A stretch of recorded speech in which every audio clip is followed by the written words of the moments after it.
Hey, welcome to Smallmouth Crush Live with your co-host, Epic Eric. My name's Travis Manson, aka Smallmouth Crush, and we do a live show every Monday at 8 p.m. Eastern, and it is 8:02, and so we're right on time. Exactly. Maybe early. If you average it all out, I think we're early tonight at 8:02. What do you think, man? Perhaps. Hey, and by the way, I'd like to show some appreciation for you, Travis. I looked at the description in the YouTube video, and man, did you do it up right. My link's working. You've tagged everything. It's like the way you've broken it. I feel like we're professional now. That's so good. Maybe. You must have a really good assistant. What happened? Our guest for tonight hasn't arrived yet. Well, we can't help that. We can only control the controllables. And so we can always bring in one of the greatest personalities known in the fishing industry, Big JP with Big JP's Guide Service. What's up, fellas? If you're looking for a trip on I'm just wondering when there's going to be a bar that says bigjpbass.com. Yeah. Check them out at bigjpbasscartel.com, and I'll put the link up later. What is up, fellas? That was good. Anyways, I was saying, if you're looking to fish up here in the St. Lawrence River in Lake Ontario, definitely call me first. And if I'm booked, I'm going to send you over to JP. JP seems to think with the Facebook people that want to guide up here that he needs to get first dibs. Well, this is my full-time job. You got benefits over there, JP. You're going to be retired in 6 years, living off of a $12,000 a month pension. Don't make me pull up the actual Facebook. Don't make me pull up the actual Facebook post where it says call Travis Manson at Smallmouth Crush. We can accommodate you. So at least get the story straight if you're gonna fucking call the pot calling the kettle black here, would you? Hey, how about every time I post something online, I get beat up every day now. I know. I had to get in on it today because I'm just sick of these people saying that you're poaching bass out of season up there. I mean, people just realistically don't know how to read. What happened? Oh, dude, I saw your post. What the heck is going on? It's there was another one I posted on like St. Lawrence Fishing Rats page or something. Yeah. But the latest one on my own page, this guy named Timothy told me I'm like, I don't know what he said, but it must be Facebook because I only see on Instagram. Was it on Facebook? Not only is he fishing illegally in New York State, but he's catching fish off of beds. Meanwhile, the water temperature is 36 degrees, and the Canadian season's open till May 10th. I mean, these people just don't look at anything. Wow. Well, it's wild because the Facebook comments don't come over to the Instagram post anymore, which is great. You got to go there. So I like that because Facebook seems to have a little bit more drama. Yeah, you know? I don't get it. I actually got involved in some drama over the weekend with the post on the fishing side because it was just so crazy. People were accusing me of lying about the weight. They were saying that wasn't a 7-pounder. I mean, listen, I'll be honest. I caught one 7-pounder so far in 3 days out there. So it's not like I'm setting the world on fire. We had a 615, a 614, 612, a 610, another 610, a 6. We had a lot of high sixes, but I'm not claiming those for 7s because for my own personal record keeping, I want to know how many 7s I catch this year. And I didn't put the 615 in the 7-pound category. A lot of people would have.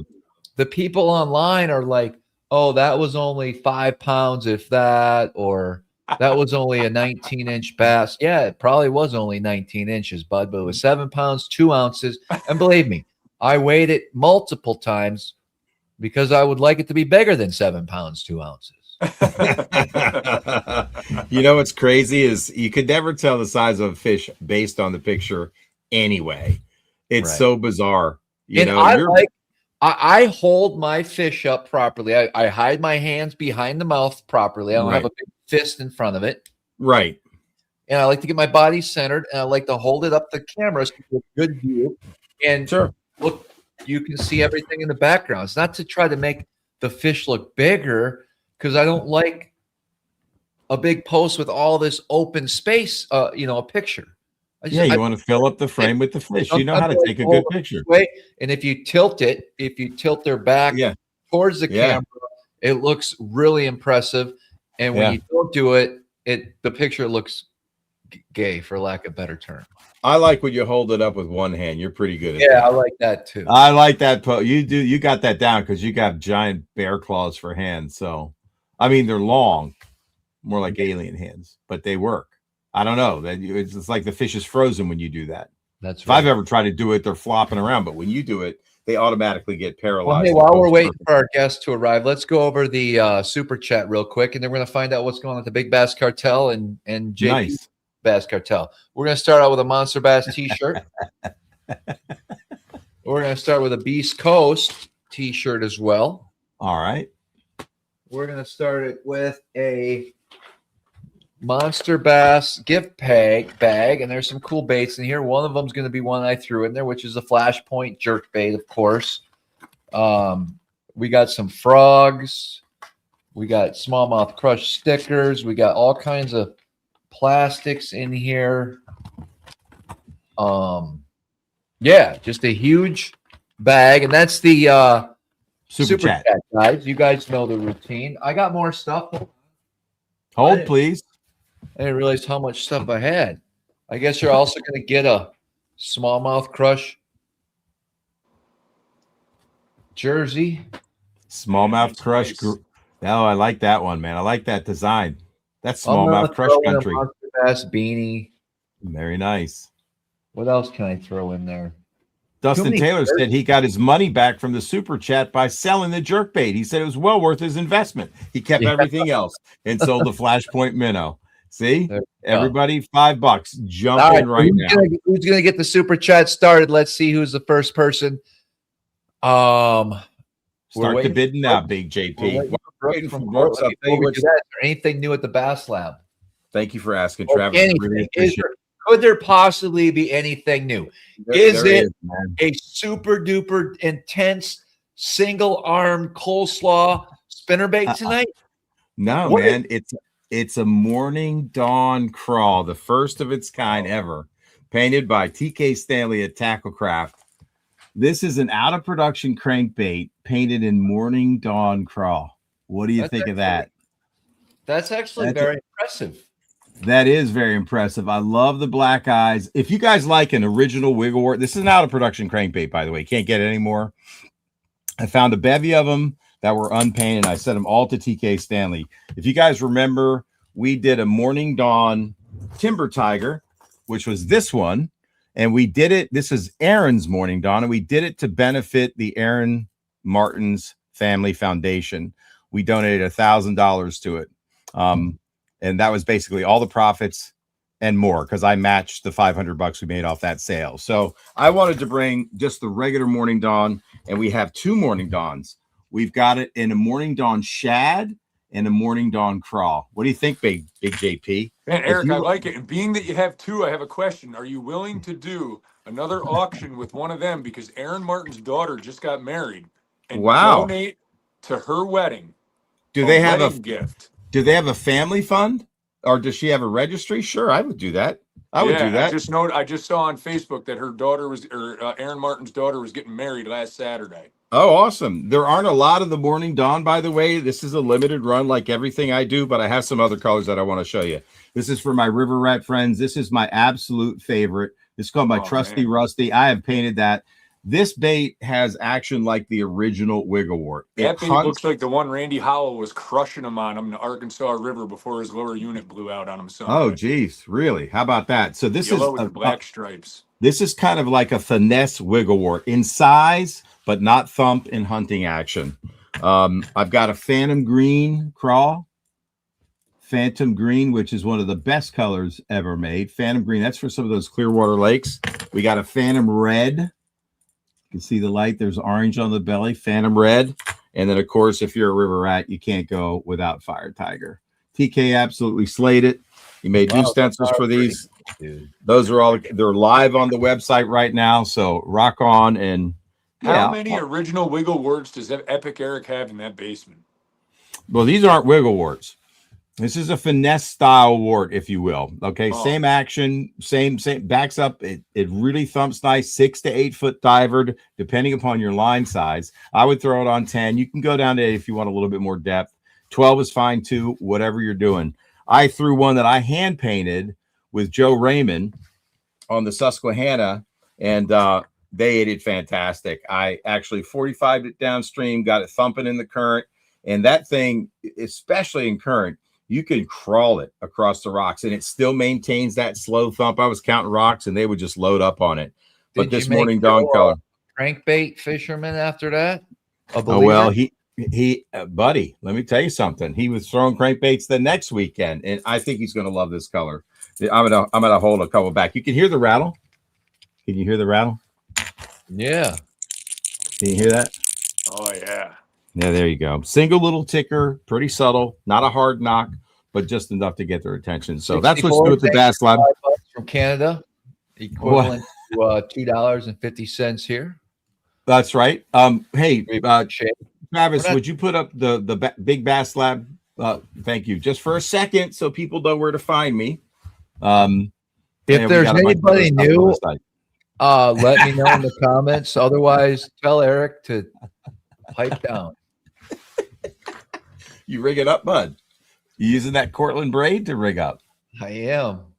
I know. Are you tying the FG? No. I think I should by the end of the weekend. All right, you're going to show him. Yep. Oh, I cannot wait, man. That's going to be awesome. I hope he doesn't lose the New York State record on it. Why would that happen? That's a hard knot to perfect. Especially in the wind. Can you do it in the wind too? Yeah. Wow, that's impressive. That's impressive. I like Eric, it. thanks for asking me what's new with Big JP, you know? Oh, I asked you earlier. You're next, bud. Did he say already? Like once I was done, you were going next? He already made the intro. What's new, Big JP? What was that crankbait you just had? That had a bigger bill on it. No, that is this crankbait. I was going to hold them all up at once. It's the same one. Oh. Yeah. You want me to get an original wiggle wart out and show you the size differential? Yeah, let's see the size difference between that and an original wart. Okay, I see in the comments they're saying that is a professional paint job on a Temu crankbait. Yeah, right. Nice tries. Go sell crazy someplace else. Temu crankbait, my ass. Hell no, it ain't made in China. There's the body size difference. It's really it's a little smaller, yeah. Yeah, it is a little smaller. You can see. Yeah. Let me hold that up like that. How much is that wiggle wart in your left hand worth? I don't know. I mean, it's one of the better colors. I mean, I don't know. You could find deals on eBay, maybe. Just don't know. Don't know. Haven't really hunted because I've got probably over 120 original wiggle warts sitting in a couple boxes down there, so don't need any more, so I don't hunt them. Yeah. But if I saw one at yard sale, I'd pick it up. That's right. There you go. All right. What else you got? There's Kent Collins in the house, huh? All right, Big JP, what's new at Big JP's guide service? Man, guidance starts this week for Big JP, but last weekend did a little fishing for myself, teamed up with the name eraser Jody White, headed down to Candlewood Lake, got into a 75 boat team tournament. We had 24.5 pounds, got a pat on the back, and a see you at the next one. I mean, the place is just a goddamn bass factory. What won it? 29.48 or something. 20 six what? Fish. 29.48. Oh, 6 fish. So 5 pound average almost. Mm-hmm. Yeah, me and Scooter. Tournament? This was a 6 fish tournament, yeah. Why do they do that? Because it's a team tournament. They don't want people fishing by themselves, probably. I don't know. I don't like the 6 fish either. I got you. I mean, still, it's the best 5. Does anybody not catch 5 on Candlewood as a team? I mean, maybe. Yeah, a lot of people didn't catch 5. Okay, so it was a tougher tournament, would you say? It's not like you go there and every single person's got massive bags of fish, No, I was just saying 5 fish. Like were there people that had 3 that are a team, or like some people only had 4? Yeah, a A lot of people just dump and go home, you know? Oh, sure. If it takes 29 to win, why would you weigh in 15, right? Right. It's still 5, but people weighed in with less than 5 fish, is what you're saying? Yeah. Oh, okay. Gotcha. Because For the points. It's a points thing, I guess. I don't know. Yeah, I mean, if you're fishing for points, you're definitely weighing in. Do they send people to the Bass Nation Team Championship? Do they qualify? No, they don't. They should though. I don't know why they don't, but they should. But they have to sign up. Don't quote Big JP on this, but I know I talked to Thayers about it, and I think Thayers might be signed up to be on the Bassmaster team trail thing. And That's if it didn't go through this year, it's definitely going through next year. I know Vinny down at Thayers Marine definitely contacted Bassmasters. Let me tell you guys something. A lot of Thayers boats down at that tournament on Saturday, boys. Man. There's Marine's got it going on. That's awesome. Ooh. What was I gonna say? I don't know. Travis, you got your boat back from Thayers last week. You put it in the water. You said everything was working flawlessly for you all week, right? Well, that seems like a loaded question. It seems like no is the answer because I don't know what that expression was. Please expand, Travis. Oh, he told me everything was working perfect. Well, that was before I stuffed a couple waves the other night when I went up by myself. Oh, yeah. And what happened? Oh, my bilge pumps didn't work. Oh, boy. That's not good. No. Isn't that something you want to test on the Great Lakes before you sink with the Edmund Fitzgerald? Well, is that the fuse or? I'll get into it later. We'll figure it out. Okay. Sounds like Big JP's going to work this weekend. Sounds like Big JP's going to work this weekend. Probably. FG knots and bilge pumps, man. It's always something with the boat, right? Break out another I had awesome. Well, I mean, since the start of my season, we've had respectable bags and not too challenging. It seems like it. Fish catches. I mean, it's been a little. Today, I thought it's been windy. We'll put it that way. We'll probably catch 30 plus tomorrow again. Is it all east winds too, or what? No, just weird. It was north, and then it switched. And did you guys get that front that came through? I was down in Carolina. Big front came through. It was 90 degrees on Saturday. Hey, let's get our guest started. All right. I thought it was started. You want to really get the show started because when this guy comes on, our guest of the evening. You guys can't read this, but his screen name's SmallmouthCrush. I guess he's just messing with me. I think it's great. Brooksy. Brooks, good to have you back. It's been a while. Can you hear me? Yo, man, you're coming through rich and frosty. I feel like this is the third time I've been on the show. My audio never works on my laptop. It's perfect. Why aren't you wearing one of these nice Cortland hats, bud? What's that? You broke up. Why aren't you wearing one of these nice Cortland hats? I like to show off my bald head on this nice show. I could never do that. If I had hair like that, I wouldn't be able to. You used to, and you hide it under that stupid hat. You got some balls. Take it off, Travis. Let's see that thing. I don't wear a hat, so then I do like no one's ever disappointed. I always see my bald head all the time. All right. Good philosophy, Brooksy. I like it. There's Morgia's Beach. That's what I want to know. It's a 1/10 of a mile south of Sackett's Harbor. You should know this, Travis. You would think. What goes on at Morgia's Beach? Morgia's you have to have a T-shirt. Yeah, it's Morgia's Beach it's a dead end road, literally just south of Sackett's Harbor. I think it says it all. It's my sister's husband's family's property, and it's a beach, man. I mean, if you go south out of Sackett's Harbor and you hug the shoreline, you'll see a beach, and that's Morgia's Beach. No, I'm very familiar with that beach. I've had some real good times out there. Yeah. Do tell, Travis. You mean on the beach or outside of the beach on the water? Just it's like a swimming beach. Yeah. Oh, gotcha. Yeah. I don't think there's good. It's sand like for a long way. Yeah, it's very sandy. It's one of the very few sandy areas in this section of Lake Ontario, and it's shallow. You can walk out. I've been 100 yards away from shore in 3 feet of water there. Easy. That's crazy. It's pretty cool. And it's all sand. Cool.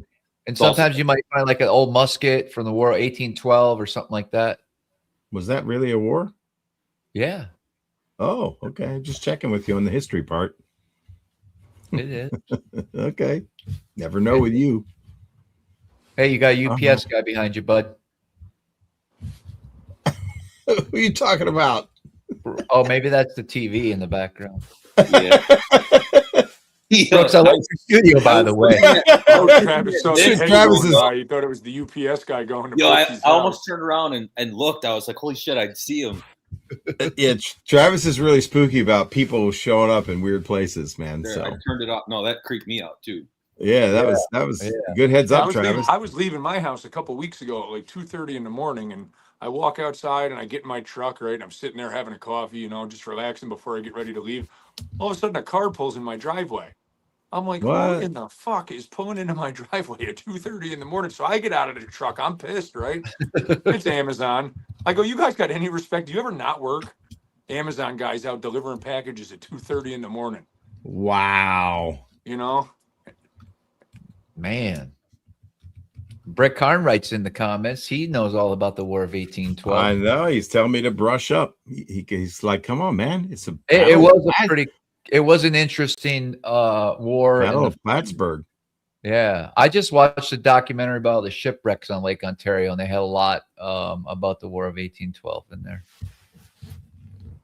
Fascinating stuff. Hey, those that don't know, who the heck is this Brooks guy wearing a Morgia's Beach shirt on SmallmouthCrush Live? Brooks is like almost ahead of Cortland Line down in Cortland, New York. Pretty much runs the whole place. Eric and I have taken a tour there. I think they have open tours, don't you? Or how's that work? JP's been there. Oh, we've all been there. It's a very cool factory to see how it's made. There's some really special things that differentiate Cortland to other braids. And when you see it, you understand it. That was a cool tour, man. I liked it. I was very fascinated with the what's that? Yeah, I'll tell you, I went down there and I couldn't believe how braid was made. I'm thinking they probably pump spools of braid out fast as night. That's one hell of a situation you got going on there. They got all these machines that look like they're from the 30s, but they're state-of-the-art technology, and it just sits there and man, you go through there and it's pretty amazing watching it get made. Do you hear that sound at night when you are trying to sleep, Brooks? No, I had too many kids to hear that sound. Yeah. Brooks, how long does it take to do a 1,500-yard spool of 5-pound braid? A 1,500 yard? Couple days. Yeah. Wow, that's crazy to think of. If the spiders are working overtime, they can weave it a little faster, but you got to feed them some juicy stuff, right? Exactly. Yeah, man. The larger the braid, it depends. It's weird. It's like the carriers matter, right? A 4 carrier versus an 8 versus a 12 versus 16. That plays a large role in how long the braid takes, and then the pound test size does it too. So it's not a perfect answer. Like, that makes sense. 5 pound takes this long, 20 pound takes. It's all kind of over. It's all over the map. That was when JP started that new job for like 6 months. Ended up in Cortland. Was like, I hate my job. I wanted to come see you. And then he got his other job back. I thought he was trying to turn Cortland into a union shop. That was his ruse. What he was really trying to do is make your shop union. Yeah. No, the guy that was my boss at the time had this job, and he's like, I need you to go check this job out. And I go, the hell, this job's all the way out by freaking Cortland, New York. I'm like, I know where I'm going. So I called Travis. I go, hey, what's the address of that place? I'm going to stop over there real quick. So I rolled on in there, and actually I took my father for the ride, but he wasn't feeling so good, so he stayed in the truck while he did the tour. And Brooke took me through there, and I'm like, man, this is impressive right here. And I did share to him how disappointed I was that I had made that career change. But honestly, that career change pretty much built up Big JP's guide service. A lot of good things happened in that 6 months that benefited me other than that job.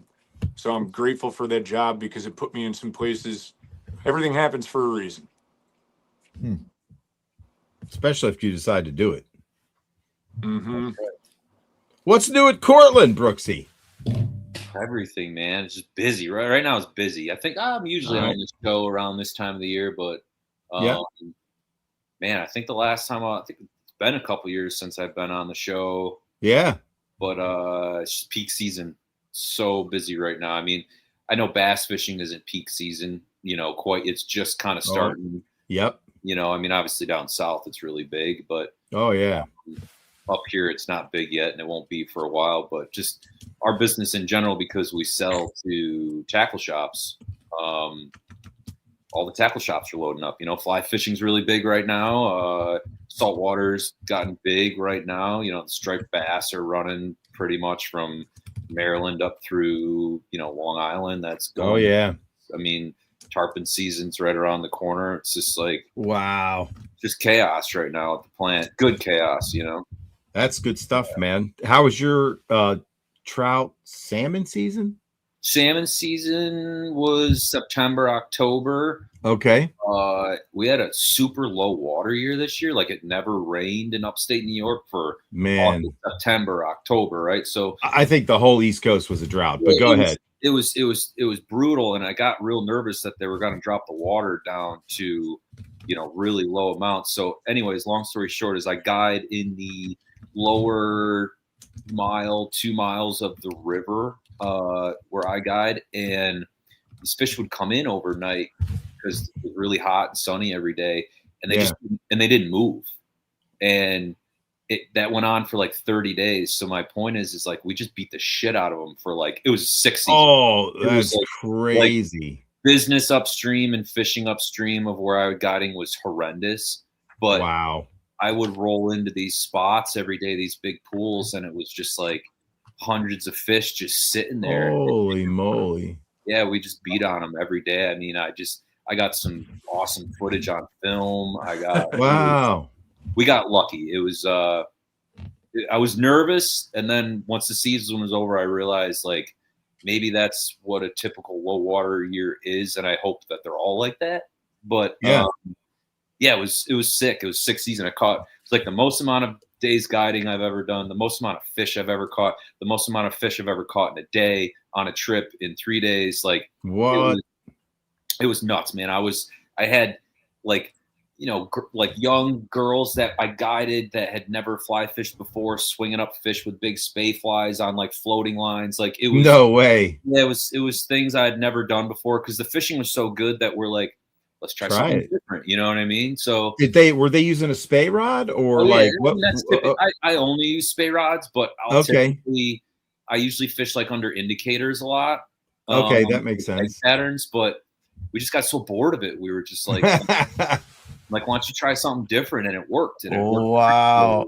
Do you use the spay because you've got to really get it out there and you can't wade into these deeper pools, or what? I use it because it's easy for my kind of newbie clients to cast, actually. Okay, gotcha. If you weren't using a spay rod, because I used to fly fish a lot. I've got 2 weights, 4 weights, 6 weights, 8 weights. I've done tarpon, bonefish, permit, albacore, stripers, bluefish on the fly. And I've always wanted to catch a steelhead on the fly or a salmon on the fly. Caught a lot of trout in my days, floated to Colorado, but I want to come up. And what weight rod, if I was going to attempt to fly fish with you, and how difficult is the wade? It's just a little more effort on a single hander. Like, typically you throw a 9-foot 9 weight or a 9-foot 10 weight for salmon, a 9-foot 7 weight or a 9-foot 8 weight for steelhead, or a 10-foot 7 weight. Something like, it's not any harder. It's just a little more on your arm. I would love to try to learn how to cast a spay rod. I've never done it. 5 minutes. Take you. Oh, that'd be cool, man. I'm going to hire you for that. So September. I like fishing the longer rods because it's easier for my clients to fight them. Actually, shoot it to me straight, Brooks. Did you ever use one of them rods that the saltwater guys use, where you just heave the bait out and then boat flip the fish in because there were so many of them in the pool right there? You could pull a 20-pounder up over your shoulder. You could have this year, like you could have, like the tuna guys. Yes, you could have. Yeah, the tuna guys. You see all them guys, and they're just ripping them over. They're like 15-pound fish. They're just boat flipping them in on 150-pound wire. You could have done that. We actually, the water was so low this year, and there were so many fish. We had to step back to try to make it harder. If that makes sense. Like it was. Oh wow! Now, are you fishing a section of the river that's accessible for anybody to fish, or do you have exclusive rights to this area? It's a private section where we pay to go. Oh, cool. Very cool. The lower end is public. It had the same experience that I did. Obviously, there was more people there. So I would say this, guys. Listen, if you want a premier smallmouth trip up on the Great Lakes, Travis, myself, put you on big trophy smallmouth bass. If you are looking to have the best salmon trip on a fly rod or whatever type of rod that was you were just talking about, Brooks is the guy. Because when I went out there, that dude knows cold water fish running up rivers. I mean, he was so stoked about how it was going to be salmon season. He was drooling waiting to get out there when I went up there. And I'm telling you, he was showing me some pictures, and I've heard the stories. And even Travis said that dude right there is probably one of the best, if not the best, salmon fisherman from shore up in that area. So check out Brooke. Right there he is. Where do they find you? Description there on the bottom, so these guys can book a salmon trip with them. But where is it? Brooks, how do people find you? Yeah, how do they find you? Brooks Bass Lab Cartel. My business name is Syracuse Outdoors. That's where I live. Syracuse Outdoors. That's nice. You can check it out on Instagram. Syracuse Outdoors is our handle, and everything's on there. But yeah, we do salmon in September, early October. Steelhead, October, early November. We'll do some winter trips. I don't really book winter trips just because it's super spotty with weather up here. I also have a full-time job.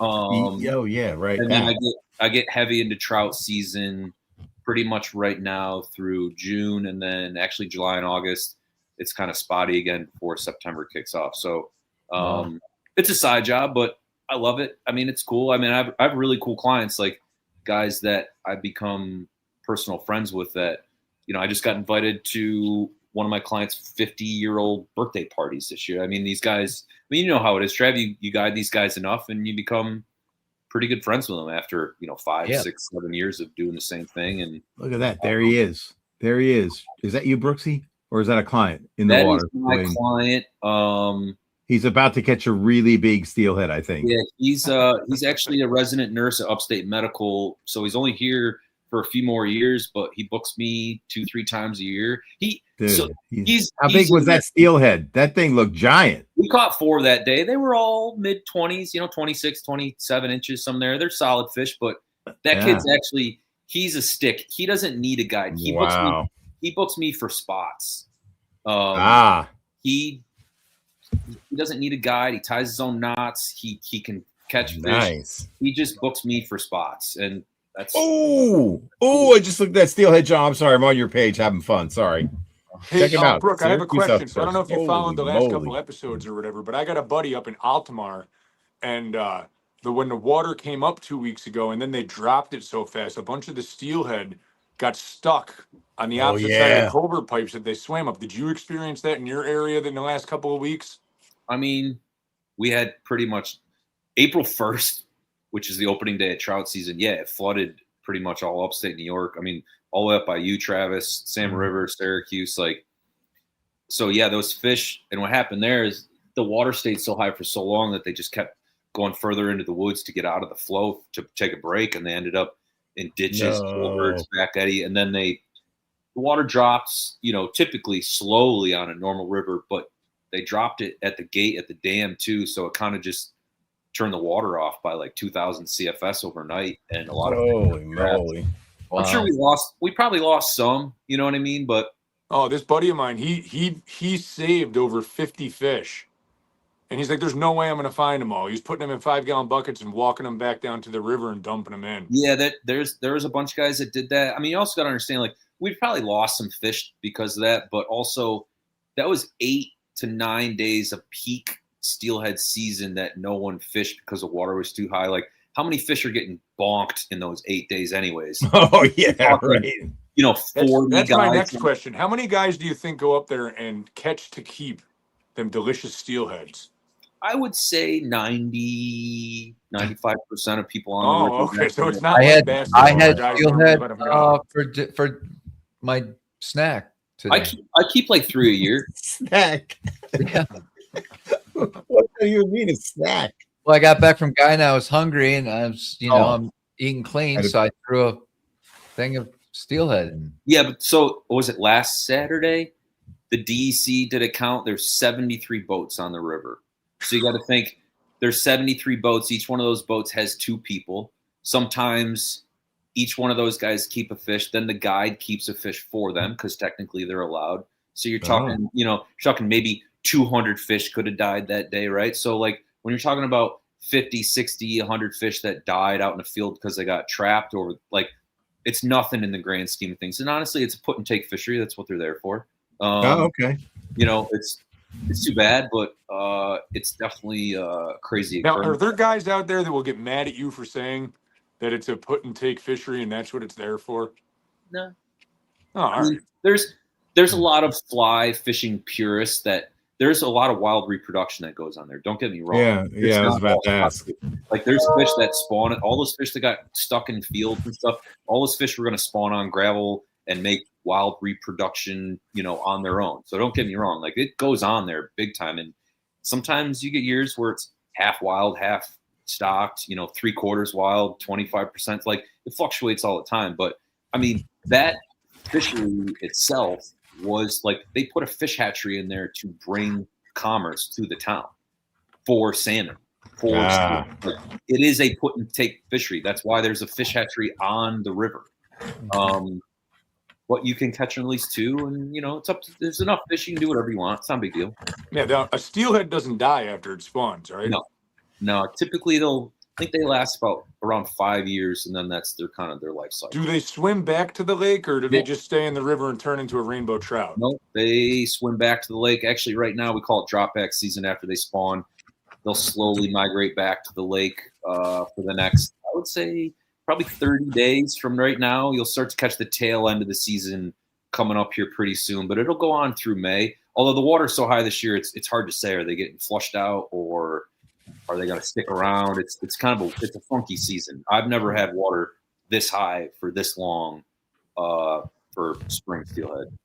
Somebody wants to know, Matthew Weimer wants to know, how do you tell the difference between a native or natural reproducing steelhead and a stocker? Do they clip the fin? They used to do that, but not anymore. It started kind of they realized there was fish like intermingling with like Canadian fish that they would do that. So like we used to clip fins, they didn't. Then they clipped fins, we didn't. And then all of a sudden, so they weren't really able to keep track of it that well. Sure. I mean, if everyone got on the same page, that would be super helpful. They taste any different? Not really, because they're living in the lake and in the river about the same amount of their life. No, they're kind of hard to tell. I mean, they're pretty impossible to tell, honestly. They'll get released when they're fingerlings, where they don't get damaged from the concrete pens where they're reared. Like, trout fishing. If you guys go trout fishing for stock fish, like all their fins look terrible. It's because they were raised in a concrete pen for years. You know what I mean? Sure. Fish get flushed out as fingerlings. So that's amazing. It's hard to tell. You can't. Yeah. Here's a question about another species of fish. Now, I know you sell all types of braid for all types of fishing, and the striper guys love Cortland braid, right? Rumor in the street is New York possibly could be banning the striper season for the recreational angler starting as soon as next season. Have you heard that? No way. That's a New York couldn't do that on its own. It would be it's a coastal wide thing. Stripers are weird, right? Because they migrate between North Carolina, Virginia, all the way up to Maine and Canada, right? Yep. So, and every state has its own laws. Some states you can commercially fish for them. Some states you can't. Some states you can hull seine them, like Maryland, get them with nets and stuff. Other states you can't. Some states you can keep one fish between 28 and 31. I know Maryland, you can keep a 19-incher in the Chesapeake Bay in the summertime. You can't do that anywhere else. So like every state is very different in their laws. They were talking about doing a moratorium on striped bass because of low recruitment over the last few years. They've decided to keep the status quo for the next year or two, I believe, at least 1 year, where it's one fish between 28 and 31. These are the same people that make the rules that you can't. Travis, literally, they're telling people, telling people that a guy in a John boat anchored on the Hudson River with one fishing pole is detrimental to the spawning of a striped bass. Meanwhile, when the fish go back down to the ocean, there's a trowel out there netting them by the thousands. So what JP is talking about, like that could be true if they prevent people from targeting striped bass up the Hudson River past like the Raritan Bay. Okay, that's what I'm talking about. Okay, that's the same thing where like you can't target striped bass north of Route 50 in Maryland on the Chesapeake Bay, right? For spawners, it's a normal. That's my personal belief. Like, I wouldn't totally disagree with that because here's the deal: you can't keep anything above 31 inches. Every fish that's going up the Hudson that far is a spawning gigantic female, right? All of them. There's very few slot fish that are going up there to do that. Unfortunately, like the handling practices of the people catching them are fucking horrendous.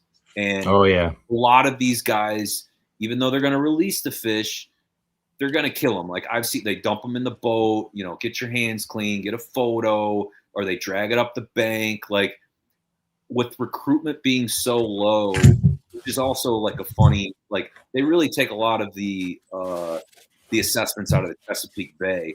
But we know with like ocean temps are warming, maybe the fish don't spawn there as much. Maybe they're further up the Delaware or the Hudson. So like it's a constant moving target, striped bass are, right? But I don't personally, in my personal beliefs, don't necessarily disagree with like giving those fish a break at a certain point up the Hudson. They're all spawning fish. It's like every fish species, like, it is like targeting fish on beds certain time. It's like, leave them alone at least a little while. Let them do their thing. Let them come back out, and then you can beat on them. But at least give them a chance to do their thing, right? But that's right. That fishery is, it's kind of weird. The Hudson River, those fish are in there to spawn. You can catch them in the Raritan Bay. You can catch them when they come back out. It's kind of weird, man. It's a tough subject, but for me personally, it is. Because they're over 31 inches, almost all of them. They're all breeding females. The way that people handle them when they catch them is horrendous. I don't disagree with it. Now, for the same time, like those people that are making those decisions, I wish they would push hard for fish handling techniques and practices. Like you put a 50-pound fish in your boat and you try to hold it up, like they're awkward, right? You're going to crush them. And it's just, it's a slippery slope subject. I got to be kind of conscious of it because I sell line to those people. But it's tough, man. And it's just, those fish are taking a beating from North Carolina to Maine. And it's like, where do we give them a break and how do we give them a break? And they're all over the place too. And they're just, and different states have different regulations, and you got the Marine Fisheries Commission that can't agree. But I agree with Brooks, man. I think that's a reasonable perspective. Maryland's definitely put many a moratorium because the Chesapeake Bay is a super important striper reproductive area. I read one of the comments there that, pictures people post of the fish they're caught covered in dirt, gravel, exactly. Like if you look at some of these pictures, guys are like, 25 feet up the bank, taking a photo. It's like those fish they're just not going to live, man. When it's a waste. So it's tough. If we did a better job as, officials, whoever is officiating it, educating people on fish handling practices, we'd have a few more survive, and we could, have a few more fish to beat around and kill and keep for dinner, which I'm all about. Like I told you before, I kill steelhead. I keep them. I eat fish. You know what I mean? There's certain fish you should keep and eat, and there's certain fish you got to let do their thing. And it's, I don't think there's enough education out there for certain things, but a moratorium like ocean wide for years, like that's not the answer. One guy keeping a fish that's 28 inches per day, that's not the problem. We got bigger problems than that. You know what I mean? Facts. There you go. So unfortunately, I hope I didn't shoot myself in the foot on those comments, but again, those are my personal beliefs. I thought we could talk bass fishing and maybe some line tonight. Instead, we're talking about JP's all of a sudden all about, you know, steelhead in ditches and striper slot limits. So he hijacked your show. Pretty much. Now he's just watching TV. So no, I'm listening to the show. My neck is killing me. I'm trying to put my hand on my chin because I know that bothers you. It does. Yeah. So I'm sitting in a different position, so I'm not in pain. You don't know what it's like because you've never worked construction for 25 years of your life, but one day you'll get there. Like to lift bass up all day long and take the hook out of their mouths. I mean, you saw the X-ray of his neck. It's 5 inches forward. He's got scopenosis. Yeah, I got JP. Scopiosis. Yeah, scopiolius. Forward-facing neck syndrome. FF. Yes, we talked about that on the show. Anyway, for those that don't know, I've been using Cortland Braid, Cortland Master Braid for probably, I don't know, maybe going on 6 years now. And from the start, you know, I used some specific braids in the past, and I just got sick of the color fading within a year. And so I didn't know anything about Cortland.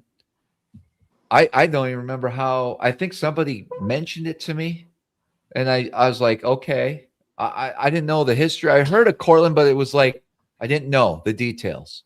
I think most people think fly line, Cortland. Right. That's where their brain goes. Looking into it, people were all like, Cortland was known for fly line and not really braid per se. And so I wanted to give it a try, and I used it, and it stayed true to the color. Like, listen, I got some reels, and granted, they're not the reels I'm using every day, but I've had their braid on the reels for 3-4 years. That's incredible. And it's perfect. That's all we use. You guys know I got 80 some spinning rods. They're all rigged, and I'm braid to fluoro. There's very little applications where I'm using, you know, straight fluorocarbon on, say, spinning rods, but everything's braid to fluoro. But anyways, using the braid impressed me. The fact that they had 5 pound back then even, and that's why I started experimenting with lighter diameter braids. I was blown away with the fact that there's top 3 reasons. You get your bait down quicker, less resistance, right? Cast further, and I think it just helps with the movement of the bait per se. So that's why I use 5 without breakage. Like, you're not breaking it on anything. If anything, your fluorocarbon leader at the knot is going to break. I've never broken braid. Like, I don't even think it's quite possible. So why wouldn't you get the smallest, thinnest diameter that you can for certain applications? I'm not putting 5 pound master braid on a spinning or a bait caster, right? But I would. I mean, you can. I mean, on a BFS, man, I'd like to try it now that you mention it. You can.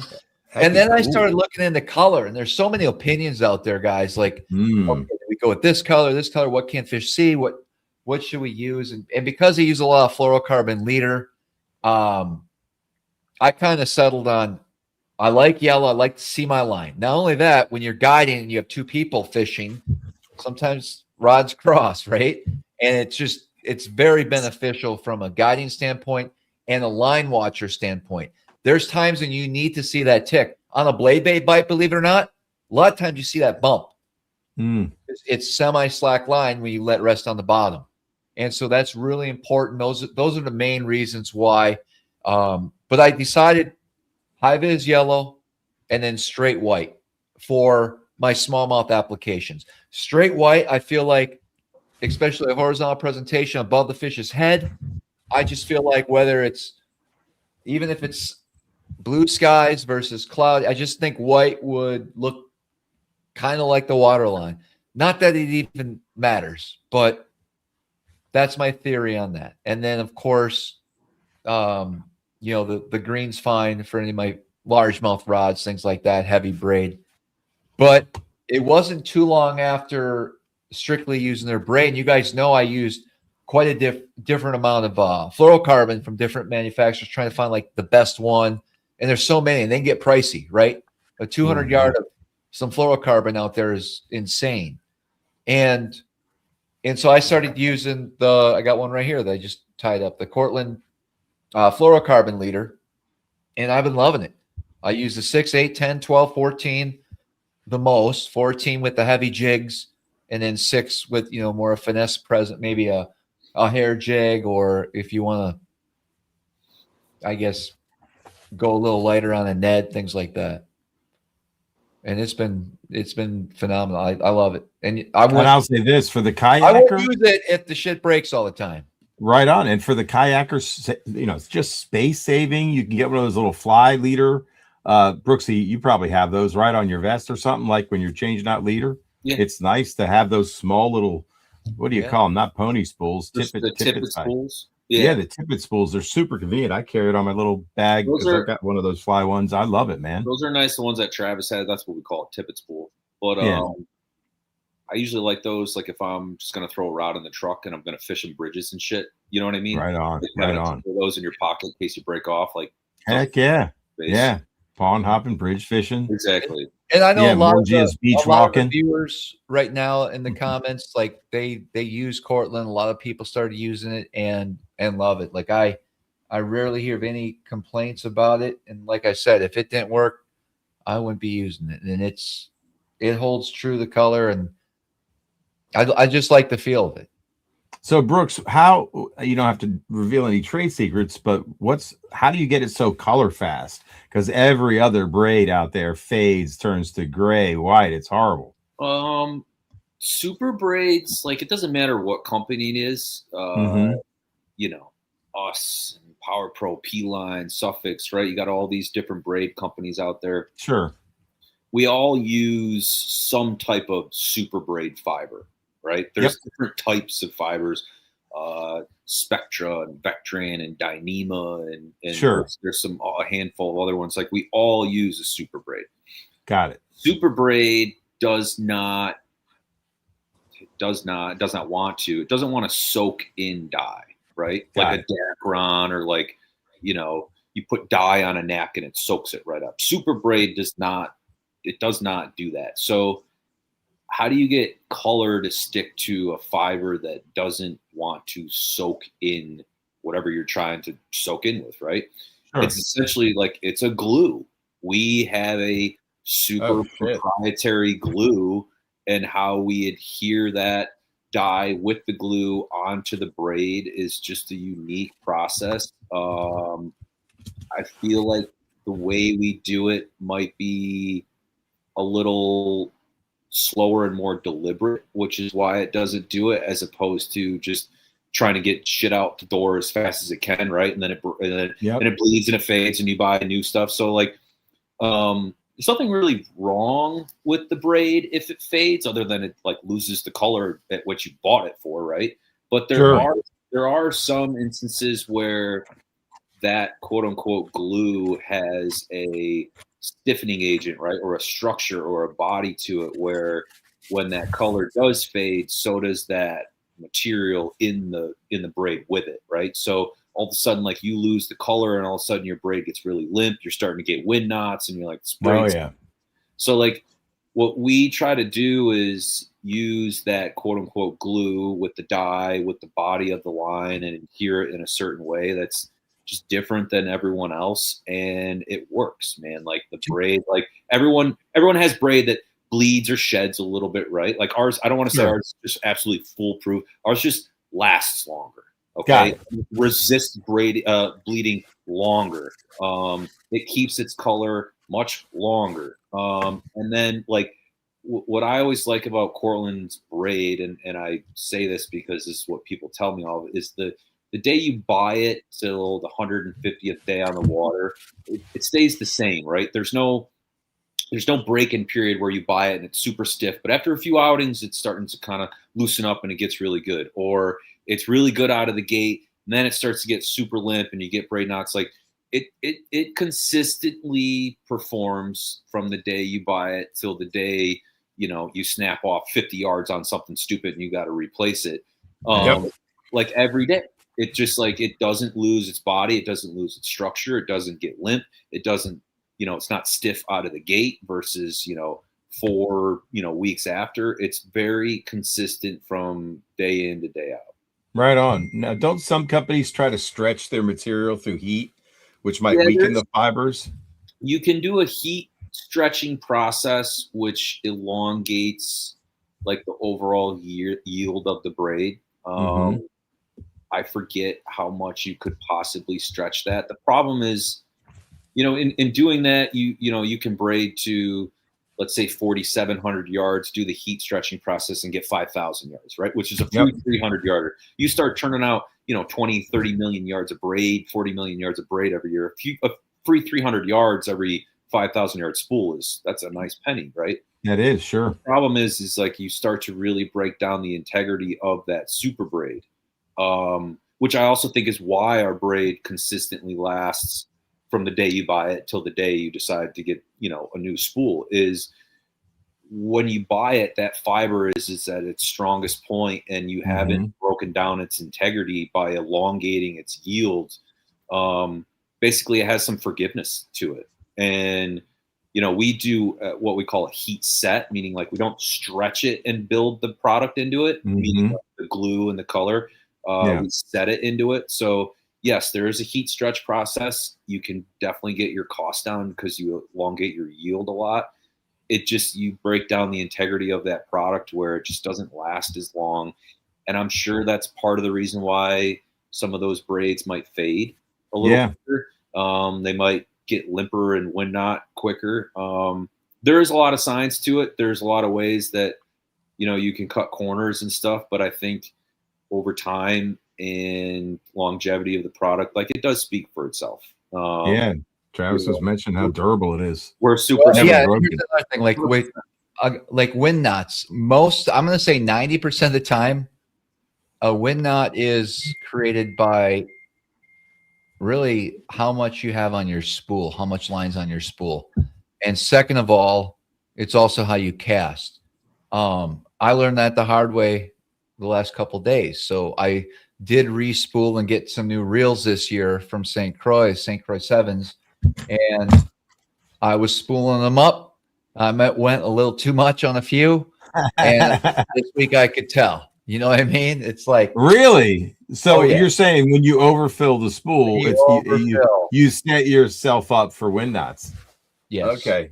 I think all my spools are underfilled because the last time I got some Portland was 5 years ago. I'm using them for 5-6 years. When you look at a spool and you're like, I could go. For me, I think sometimes in terms of like, okay, how many reties all year? Yeah, right? Yours are really full, dude. Like, I've always noticed that about your reels. They're really, really full. But I get why you're doing that. No, yeah, dude. Like, when I look at them preseason, I've never cast a reel that full. And I'm like, why is there all that line on there? You're thinking retie. Yeah, that makes sense. I learned. Would you agree, Brooks, with that statement as far as wind knots? There's you know, a lot of theories to wind knots, but I think what happens is, like, it's the way that the braid jumps off the spool at a different pace at which it's going through that first stripper guide. Right. So if it's not traveling at, you know, an equal velocity, meaning like your jig or your lure and the braid coming off the spool going through that stripper guide, essentially that braid coming off the spool is going faster than it is going through that first stripper guide. So you end up getting some overflow there. The other thing too that I find, and I found this out from guys that fish are hollow core on spinning reels for tuna setups. What? A braid that has very few picks per inch versus a high pick per inch density pick count. Basically, a very light density braid. Those tend to have a lot of wind knots associated with them. I threw like I tried out. I forget. I think it was Daiwa. It wasn't Daiwa. Anyway, it was a company that was not Cortland. It was so limp right out of the gate, and I was speckled trout fishing down on the Sound, and Nag said, Brooksy, the wind knots on the pier and the bridge were insane. I couldn't keep them out of the reel, and I didn't overfill the spool. It was just so limp. There was zero integrity. Yeah, you need disappointing. There needs to be some stiffness in the braid, right? So it goes through that first guide properly. There are cases where a limp braid is nice. Like if you're just dropping to the bottom, right, and jigging, like if you're fishing tog or fluke or something like that, and you're not. Good point. I wasn't even thinking about that. Like it does, stiffness doesn't really matter, but yeah, a super limp braid or a very light pick count in braid can cause a ton of wind knots. I've also heard that if you reel against the drag, that can cause wind knots. Basically, a lot of like newbie clients will, be tight to a fish. The drag is set super light, and you can hear them just reeling. Nothing's really. You mean like every elite angler out there right now that's keep pressure? Yeah. Oh man, I turn it off. I can't even hear that anymore. I don't watch it. They're catching fish, right? Dude, it's fine, but I just can't stand it. I literally can't stand it. I've heard that throws in twist in the line. Twist and wind knots are different things too, right? So there's twist and there's wind knots. So there's definitely a difference in what I'm talking about. Nonetheless, it all sucks and it makes the braid break, right? None of it's good, but yeah, overfilling a spin reel is definitely number one reason why it's happening. There's definitely a balance between the stiffness and the size of your braid and the jig and the velocity of your cast. Those two things definitely coincide. Very interesting. And you mentioned pick count. What is that? How many times? So like, a lot of braid out there, like you see 8X, right? 8X. That's 8 individual fibers your braid is made with. Being woven together. Or 4X or 6X, right? Or Berkeley makes an X5 or X9. Like we make a hollow core called C16. It uses 16 individual fibers. So like all it pick count means is how many times those individual fibers cross themselves in an inch. So suffix 832, right? It's an 8 carrier braid, assuming that it's 32 picks per inch. Okay, I gotcha. What that means, but like a light pick count is good in some cases for like hollow core. A super high density pick count is a nice casting braid. There's a fine balance. Like I've made braids in the R&D process that are light pick count, high pick count, somewhere in that like mid to upper 20s to low 30s is the sweet spot. That's where you get the best braid that's low in diameter and high in break strength.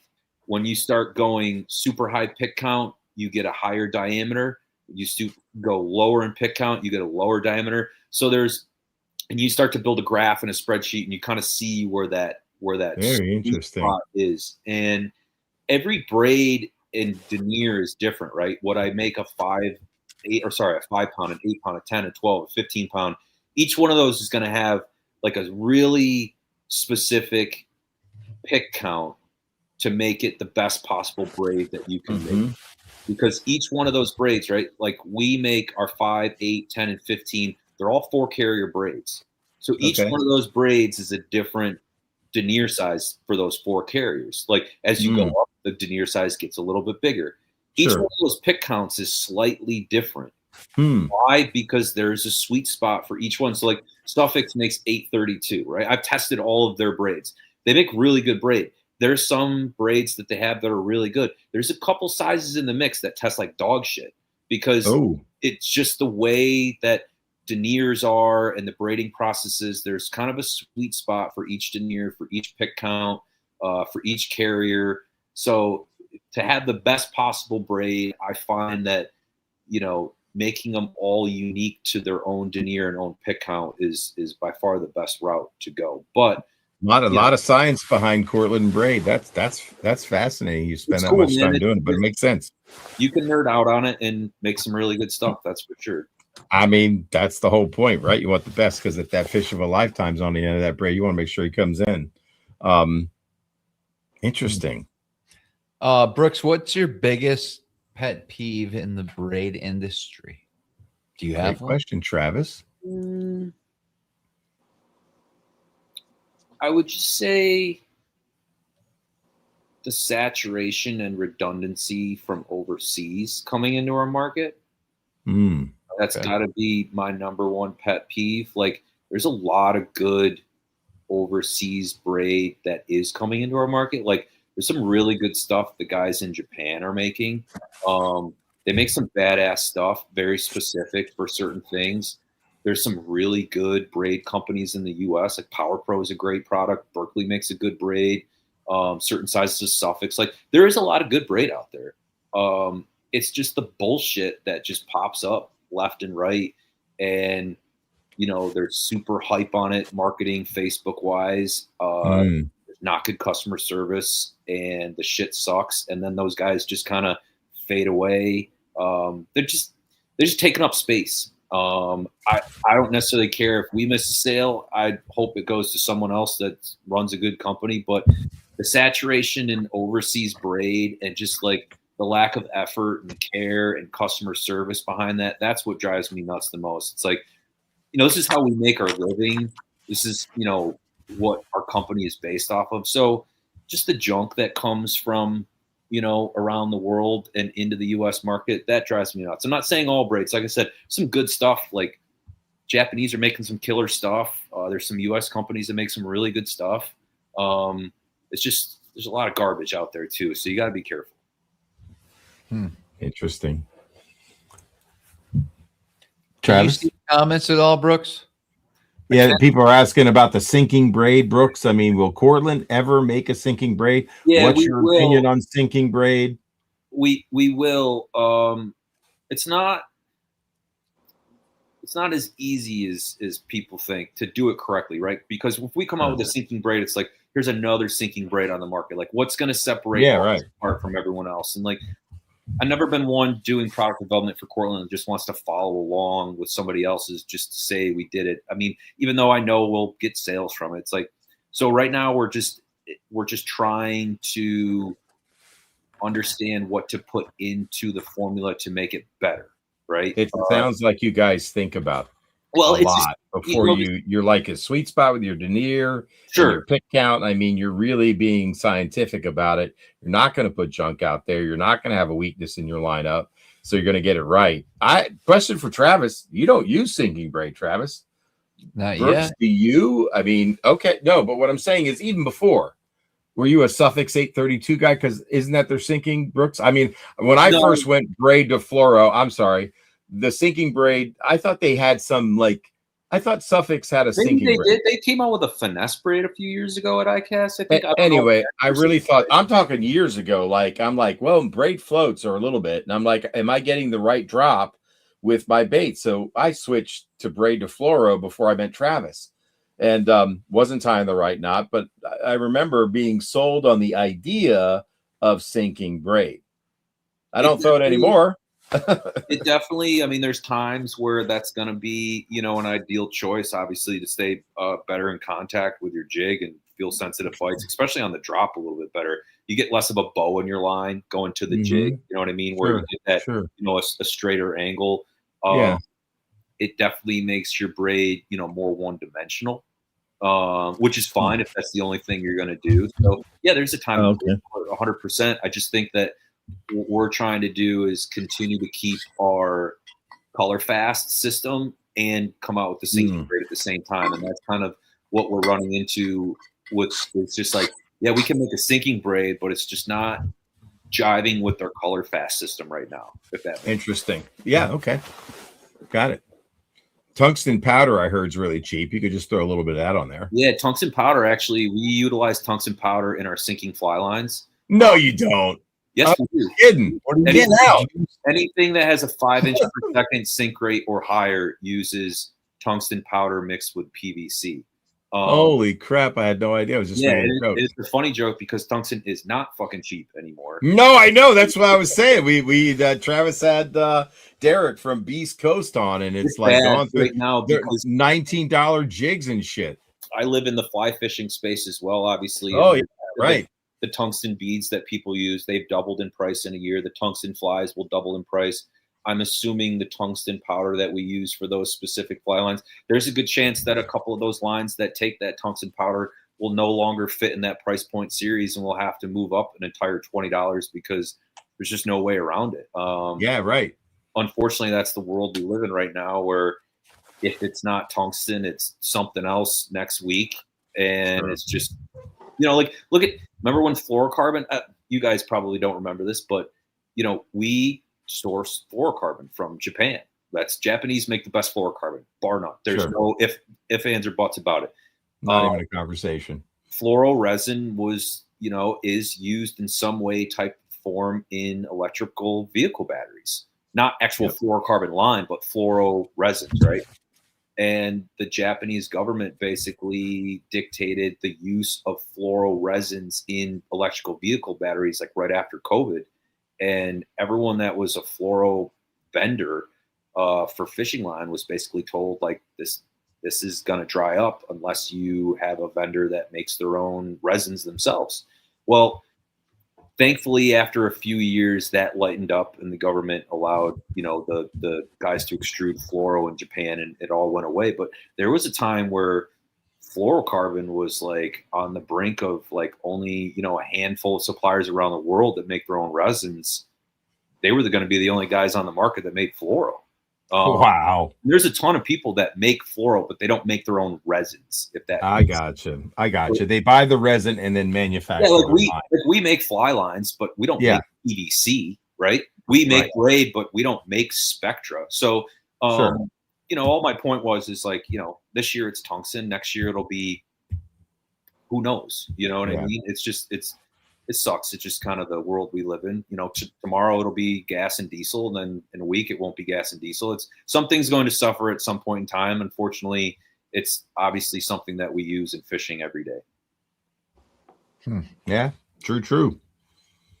I didn't know about the fluororesin thing. That's interesting. Yeah, it was. You had to be kind of an industry vendor to understand that was going on, right? That never really got, I don't want to say leaked to the general public, because it didn't need to get, like, it was on the brink of getting there. Yeah. And it definitely turned around at the right time, thankfully. I mean, that went on for a couple of years. I mean, there were some resins and some fluoro that got taken away from us as vendors because they started to focus on utilizing their raw materials just for their own specific goods, or it's just, we're an OEM customer at the end of the day for fluorocarbon, right? We don't make our own, so we're a purchaser. So when those companies start to restrict that, it makes it tricky. Yeah. And I didn't really understand that there may be a manufacturer of line, but they don't make their own resin. And so, like, I would like to know, like, who makes the best resin and who's manufacturing with that best resin. Not many. Yeah, I know. You just don't, as a consumer, you have no idea. You see the marketing. You're not. You have yeah, right. You have the experience of using a line, and the one thing I've noticed is that if a company precision winds, I don't care what kind of line you're using, whether it's copolymer, monofilament, or fluorocarbon, if they precision wind it, that means when they put it on the spool, the filler spool, each portion of the line that goes onto the spool lays perfectly next to the other. Correct. And they're not crisscrossing. Correct. So what that means is when you put it on your spool, when you spool up, literally for a while, it's buttery. Yep. The casting distance, the efficiency is so much better. Doesn't matter so much with leader, but I do a lot of cranking, I do a lot of dragging. It's 100% fluoro, for my largemouth fishing, and it makes a difference in casting, castability, manageability, and just how long it lasts before it starts kinking up. So it's interesting. The level 1 process, they call it. Level 1. Right on, man. It's so damn interesting. Eric, I want to change the subject real quick, if you don't mind. Please do, man. No, I'm just educating the consumers here watching the show. Look for a precision wound line and then figure out who makes the best resin. Buy that one. Agreed. If Brooks will tell us. There you go. I don't think he will.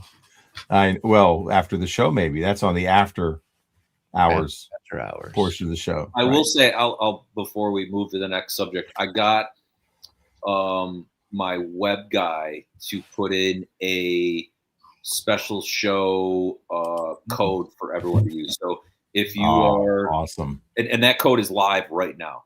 Wow. And that code, because I know people watch the show not live. That code will be live until next Tuesday, April the 28th or 27th, somewhere in there. So basically, you can go on cortlandline.com right now, or for the next 7 days.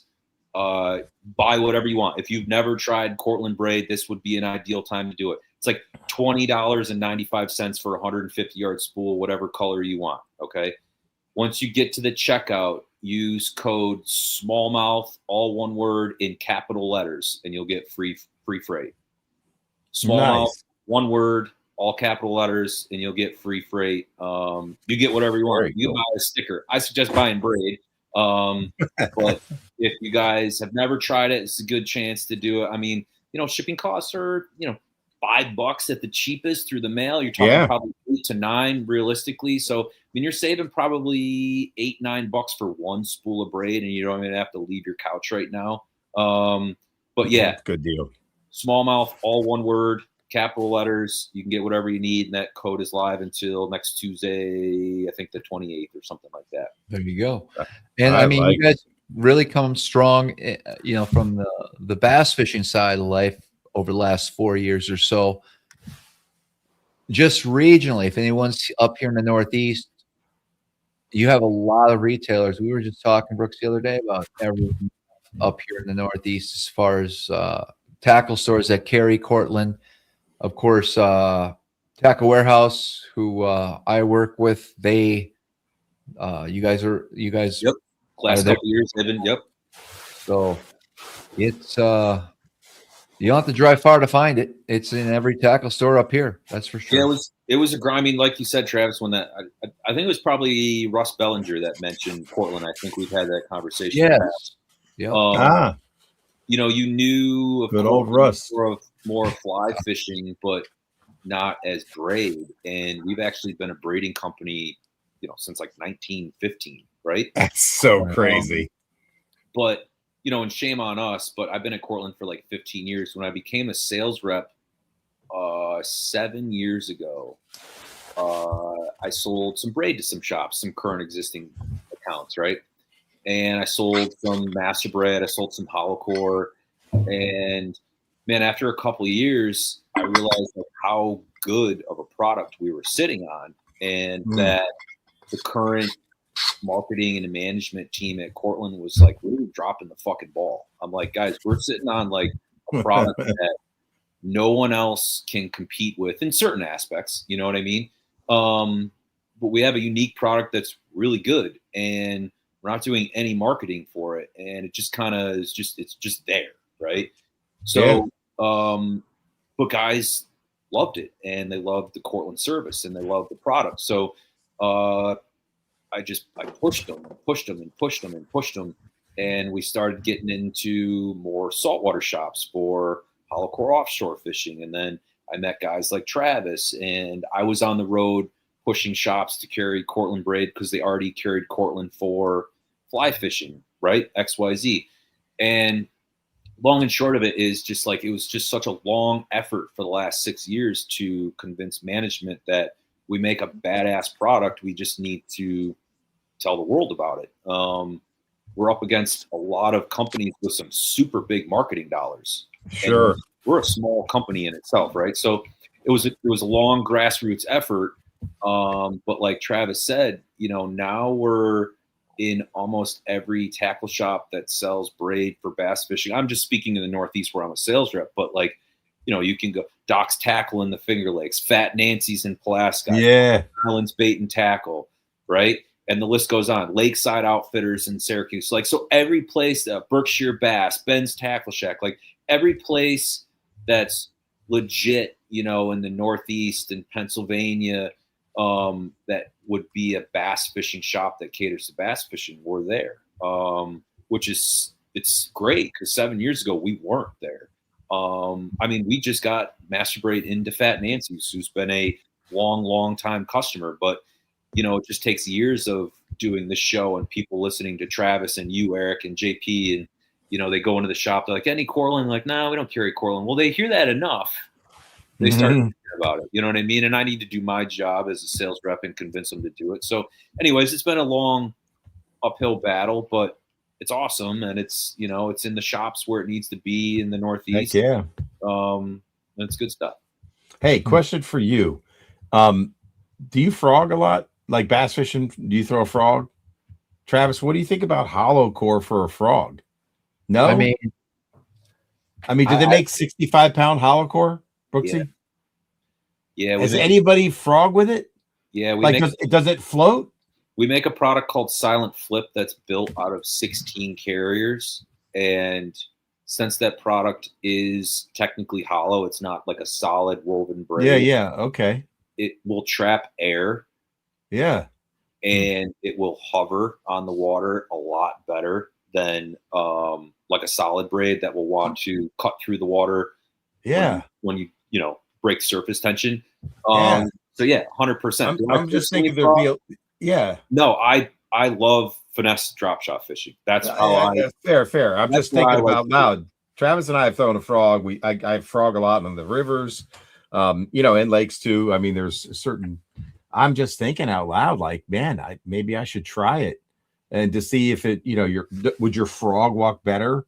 Is your hook set going to be better because you're not having that braid sink? Like when I go to set the hook, it's got to come up through the water column a little bit, right? I don't know. I'm just thinking out loud. What would be the performance difference? 100%. It's called Silent Flip because it is silent in the guides. Like if you have ever fished with braid, which everyone listening, guys, we've all flipped with braid. You know that noise it creates, right? Yeah. That's just the structure of the braid weave going over the ceramic guides or the snake, whatever. Sure. But with this, the Silent Flip, because it's hollow construction, is it actually lays flat, so it doesn't make that noise of that friction going in and out of the guides because it's laying flat and smooth. So and it probably flips a little easier too, right? It's a little easier. That quiet, that noise, like flipping for pressured fish. That have that whining kind of noise. Like I'm sure you guys have all swam underwater when a boat drives by. Like you can hear the propeller. Like of course, I mean? Those noises underwater, like that whining noise for pressured fish. Guys say that Silent Flip is an awesome product to go behind other guys flipping because it is silent. And it's a multi-use braid for frogging and topwater techniques. I personally don't have the experience. I'm not going to sit here and bullshit you like I do. I like finesse fishing personally. Like if I'm going bass fishing, that's what I want to do. Right on. All right. Thanks. Just curious what the product, I know, I don't know if people know you have a Silent Flip and the uses for it. So thanks for reviewing. Yeah, we haven't really, we haven't talked about it. All my frog rods, flipping rods, which I only use once or twice a year now. Yeah, they're getting rust on them. Nah, they're good. I know, bro. Just kidding. Hey, I targeted largemouth last week. That's awesome. You did, in fact. You caught some big ones. Yeah, I think I tried to get Brooks to come out with me last week too. Travis knew right where they were going to be, and he got them. He told me 5 days before he posted those fish that he was going to go troll for brown trout, go catch a couple smallies, and then go find these big largemouth. And that day, there was on Instagram. I'm like, well, he got them. He got every species he targeted, man. Epic day. He got them. Yeah, he did. That's cool. Great picks too, Travis. Yeah, good stuff, Brooksy. What's is there anything that you're releasing next year, the following year that you want to talk about tonight? I mean, obviously there's so many probably like we probably have over 3,000 SKUs at Cortland between fly and conventional product. So yeah, there's always a ton of stuff that's specific to this conversation. We are working on a new finesse braid. I'll drop that tonight. I don't know when that will be available. Like I said, we don't really rush things at Cortland. If anything, we're a little slow to do any of that stuff. Mm-hmm. So I'll have a new finesse braid, I would say within the next 12 months for sure. Very cool. Probably available in some different colors than the current master braid. And hopefully we can pair that with a new finesse fluoro that's unique. There's a lot of fluoros out there. So we're just trying to do things that performance wise are equal to or better than what's on the market, obviously, right? That's not that because I hate redundancy.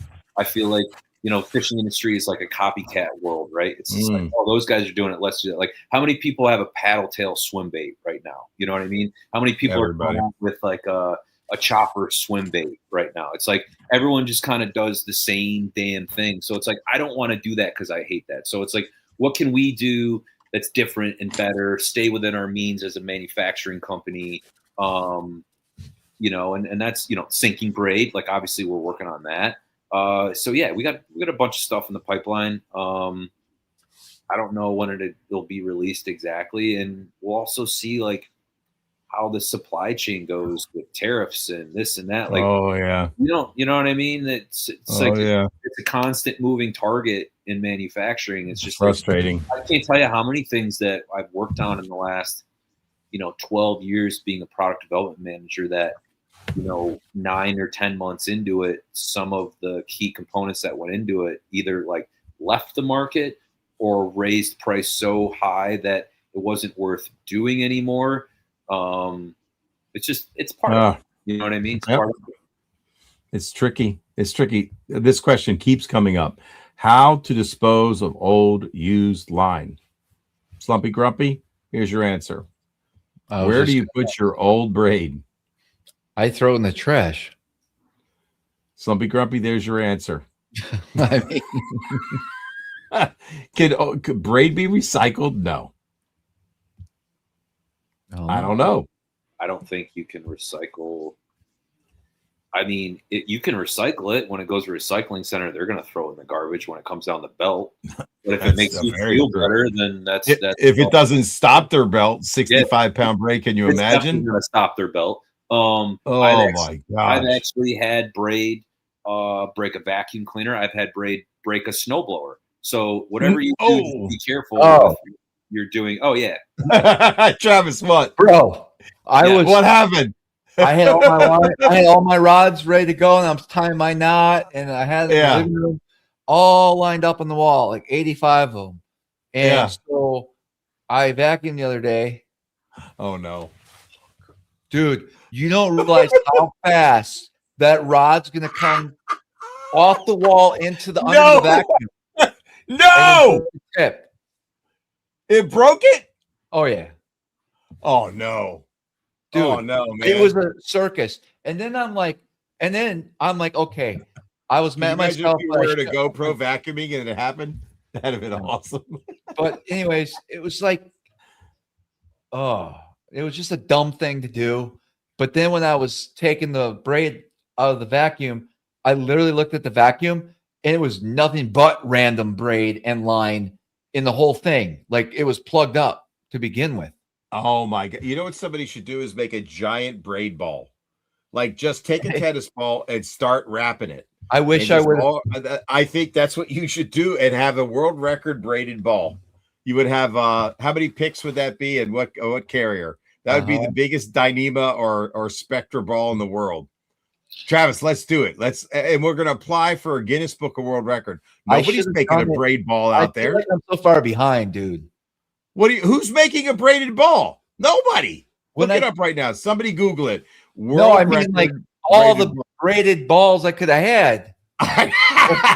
Wait a minute. Could we use the braid to make cat toys and then put some type of covering over it to make it interesting to them? Brooksy, all your used feathers. I'm not. I have zero desire. I'm a cat guy. Zero. Well, we're going for the record, or we're starting a business on used braid. Nothing with cats. I'll do whatever you want, but that. All right, let's go for the world record braided ball or balls. Yeah. Brooksy, get us some braid that, like, factory seconds or something. We need to catch up. Let's start it out. Oh, I thought it was just random braid from our spools and stuff over the years. I didn't know we're buying braid and then unraveling the whole thing. Well, what I'm saying is next time you take all the braid off, keep it. You got to keep it. You got to just wrap it onto the balls you're taking it off. Can you imagine how big it would be rolling around your garage? Big balls of braid for sure. I had a had a client, a salmon client, and it was a quiet guy, like didn't talk, like hardly, nice guy, but just didn't shoot shit. And starts telling me a story. Remember, like on a truck cab in the back, like Tacomas had these. They had a slider glass window in the back. Oh yeah. A lot of old trucks had them, but Tacomas had a window that slid this much.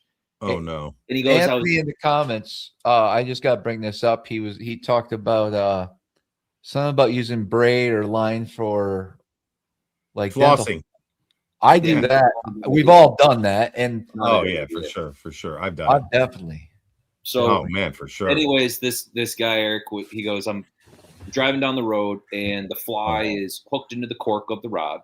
Yeah, he's like, I didn't want to take the rod apart, so I opened up the driver's side door. I stuck the rod through the sliding glass door in the back, and the rod was sitting on the center console right next to him as he was driving down the highway. Yeah. He goes, I'm going down the highway. He goes, all of a sudden the drag starts just screaming, smoking loud. And he said the rod got sucked out the back of the truck. Gone, sucked out of the truck, and he looked in the rearview mirror, and it blistered all over the highway. He said the fly came off of the cork of the hook, and it got down between the cab and the bed of the truck and wrapped on the drive shaft. Oh no! It dumped the entire reel. It got to the end, and he goes, mind you, this guy told me a story. It's been quiet all day. Right? He's been quiet all day. He said the whole rod got sucked out of the back of the truck through the cab window and just blew up into 100 pieces on the road. I'll never forget that fucking story. That's like $1,500 mistake. That's bad. I mean, a fly rod right now, premium fly rod. What's it run? Average. Sage. Just the rod itself, like $800. Yeah, and then the reel's going to be what? $5? Yeah, made in the USA. I mean, a made in the USA setup, you're looking at minimum, $1,300-$1,400 minimum. Oh yeah, man. Oh man, that I would cry. I have these Sage Access rods, and it's a funny trout story. So Brooksy, me and my buddy, we're fishing. This is a stream that's, I don't know, it's a confluence of the Little Patuxent and Middle Patuxent, right? There's an old grist mill on there, and it's just really beautiful, man. There's huge rocks and hydraulics and mechanics coming down, waterfalls, and nice little pools, sandy beaches, rocky areas. It's put and take. There's nothing natural going on. But early in the season, there's a nice stonefly hatch, right? And there's holdover trout that are there, and they're feeding on these stoneflies. So I type some stonefly patterns, and I'm working this one run. And my buddy comes up behind me, we call him Kingfisher, Brad King. He goes, I thought he said there's a trout following your fly. And he's yelling at me, and I don't see it. I turn around, I go, I don't see any trout. He goes, dude, there's a raccoon coming up on you. It was a rabid raccoon. So I start to do like a little sword fight with this rabbit, man, because he was coming at me. Like, and he was, dude, no, he looked a little funky too. He's all ratted up, man. Anyway, dude, whatever. Just let me tell my story, okay? So I'm literally sword fighting. He bites the tip. I think he breaks my sage. I am literally jousting with the guy, like to get him off of me, okay? Because he's coming hot. He's coming out. He stops. I poke him. The tip goes in his mouth. I thought he bit it and broke it. I was pissed because of my sage. I have him right up there. Sage center axis, right? The reel built into the handle. You can't get him anymore. Anyway, dude, he wouldn't leave. Finally, I start throwing rocks at the dude. I hit him in the side, and he goes, huh. I hit him in the noodle, and he finally leaves, man. But the dude was holding his ground. I think I was fishing his trout. Dude, we cried laughing. Another time I lost the half of my rod on a briar. We were rolling through. I had reeled my line into my rod. Didn't even put the fly on the cork, right? I think it broke something off. It was the last beat of the day we were running. Lost half my freaking rod. Found it the next day. But, oh, my God, we were crying. I called the Sage to see if I could get a replacement of the half or whatever section of tip. I had lost my tip. Oh my God, we were crying. What laughing. happened to the raccoon is kind of what I want to know. He just moseyed off, man, and kill him. But I hit him pretty good. So the raccoon just moseyed off? Well, he kind of ran off after I hit him in the head pretty hard. He wasn't leaving, dude. He had me kind of trapped. I wouldn't want to get bit in the leg. He was right up on me, dude. I had to like joust him. I remember the tip anyway. He bit the tip. I'm like, if he fucking cracked my tip, I would be so pissed. Anyway, random trout stories, fly rod, but the Axel one is hilarious. Can you imagine how fast it flew out of his window? He said that. He goes, I heard a noise I'd never heard before in my life, and he said the reel he said it just ejected out the back of the truck window. I hadn't cried laughing that hard in so long. That's like Travis with the vacuum cleaner. Well, was right under within seconds. You ever just have a random bail open and there wasn't a bait tied on as you're driving? Oh yeah. And you get back, or wherever you look down and the spool's empty. Oh, it's gone. Probably for me 2 to 3 times a year. Yep. Actually, man. I had that happen in the world's richest billfish tournament called the White Marlin Open. The first year I ever fished into it. You were out of OC? Yeah. I'd never fished in the White Marlin Open before in my life. I'd never been on shore. We're trolling 93 miles out in the North Fork Canyon, and someone never put the drag or the clicker on one of the reels. Randomly, this fish bites. And like we're all just sitting there trolling, driving around. Bro, this thing dumped like 600 yards of mono. emptied the reel. Oh my God. And like eventually someone was like, yo, where the fuck is the line to this reel? Literally like 300 yards of mono, 400 yards of braid. I don't know. It's a good sized conventional reel, like a white marlin reel. Who knows what bit it, a tuna or blue marlin? Dumped the whole thing. No one noticed. Gone. The whole thing. That's a Penn International reel, them gold ones. Yeah, it was. It never the rod never went tight. We never fucked it. Just the line gone. We trolled.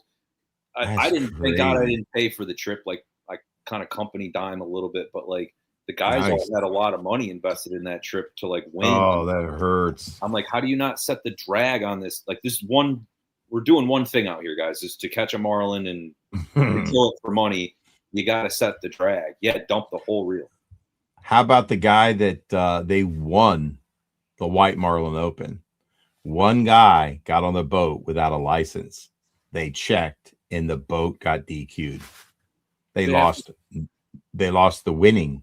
Happens every year. Those guys. Isn't that the captain's job? Like, show me your license before you step on my boat, right? They fail a polygraph test if they win. Those guys, crazy. One guy's that won with the blue marlin, the tail fell off. They couldn't get the fish in the boat. It was so big. And they dragged the fish in from like 60, 70 miles out. And eventually the tail fell off and it was considered a mutilated fish. Like even if a fish gets bit by a shark, it's DQ'd. Oh, wow. No. Yeah, those guys got pinched pretty bad. You're not allowed to hand the reel off to somebody else. So if so the guy can hook the fish and then he can pass it to the angler. You can't even touch that angler. You can't hold on to him. You can't. Oh, wow. You can't touch. There's so many rules in that tournament. It's very strict. I mean, if you win money, I'm pretty sure everyone has to pass a polygraph test in that boat in some way, shape, or form. It's real. I mean, you guys know the cheating that's going on in fishing tournaments and stuff. Now heck yeah, man. You know, that one's worth $7 million a year, $8 million a year. It's it's a lot with the Calcuttas and all the side bets. It's crazy, dude. Big money dudes, man. The boats are insane. There's a trophy for the biggest bar tab at the end of the week in that tournament. What? Everybody's betting everything. There's a guy. That's just sick money. Last year, 2 years ago, he won it. It was 6 figures. His bar tab was. You got to be kidding me. Nope. He bought $100,000 worth of drinks and food for people. Yep. Travis, can you imagine dumping $100,000 on a bar bill? Travis is like, yeah, that's what I'm talking about. Yep. I don't know if it's for one night or the whole week, whatever. But yeah, there's a bar tab. It doesn't matter. I don't even care. That's crazy. I'm too responsible to do that. If you want to feel poor, that's a place to go. We'll go walk that dock. Go walk that dock for 5 days. You'll feel really poor. Yeah, I mean that's only 2 hours for me. I should go down there just to see the spectacle one time. It is neat. I mean, Michael Jordan's boat is in it. You know, there's He's got a cool looking boat. That Nike boat that he had, doesn't he have his like water like reflections? Yeah, very cool. Badass. He had that dock down at Pirates Cove because we own a house in the Outer Banks in Nags Head, and I saw his boat. I like go trout fish on the Sound. That boat goes everywhere. Yeah, he does. Yeah, he's up and down the East Coast, I guess, right? That boat's from Jupiter, Florida. Okay. And they'll go to OC twice a year. I'm sure the Outer Banks. I'm sure. Oh, for sure. That thing goes. I mean, the guys that run that boat are full-time salaried captains and mates. You know, they never leave. It's a different life, dude. It's a life that the three of us and everyone listening will probably never experience ever. I'm not a big offshore guy, man. Don't like diesel fumes. Don't like the big waves. Not interested in trolling. But I get it. It's a scene, right? I mean, you know what's it? If it's a jam for somebody else, man, more power to them.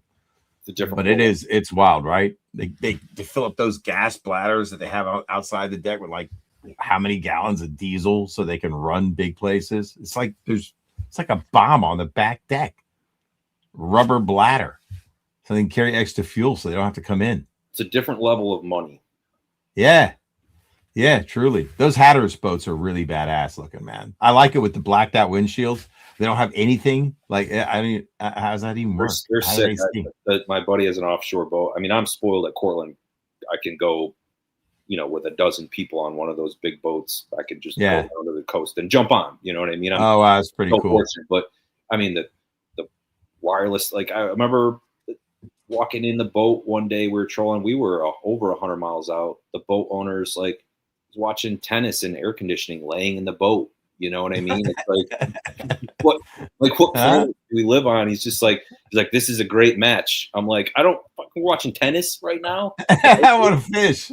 Yeah. Oh, it's crazy. I only experienced that one time. The company I worked for, we went public, Renaissance Worldwide, and I was there for the IPO. And because I fly fished, I got invited by Drew Conway, the founder. And you know, we got onto his Challenger jet, 2 pilots, and he flew us down to the Bahamas and went bone fishing, man. I'm like, I don't belong here. I'm just a regular guy from Maryland, dude. What? And, you know, all the accommodations at the Bonefish Island Club were paid for. You know, I could be making us sandwiches. Everybody had a guide, you know, 2 guys to a boat, fishing with world-class bonefish guides. It was an incredible experience.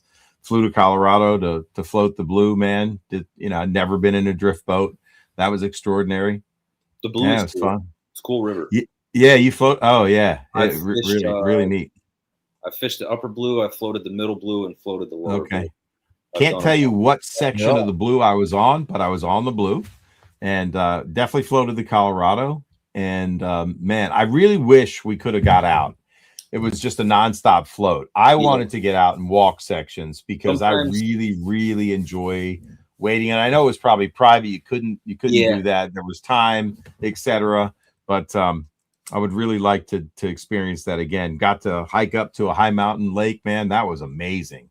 There was literally like on part of the mountain, like there was a glacier and it was 75. And I'm like fishing below this. And I'm like, what if that thing releases? I'm a goner. So I kind of moved to the left and caught some beautiful rainbows, man. And we ate the one, just pink flesh. It was like salmon. It was unbelievable. Fresh. Delicious. There you go. Like the steelhead Travis keeps. That's right. Travis, the best rainbow I ever ate. One more story. Up at Deep Creek Lake in Western Maryland, was with Margaret's uncle, Uncle George. I've hunted and fished with him for years. Catch a rainbow at the dam. We keep it, come back in the fog with no GPS. He's like disoriented from the trip. So he goes in. I fillet that thing up. There's still embers from the fire. I put a little olive oil, salt and pepper on that fillet, literally stuck it on a green stick and roasted it over the open fire. I don't think I've tasted anything better. There you go. So delicious. That was my snack that night, Travis. I had a rainbow trout snack. Before we, lovely story. Before I forget.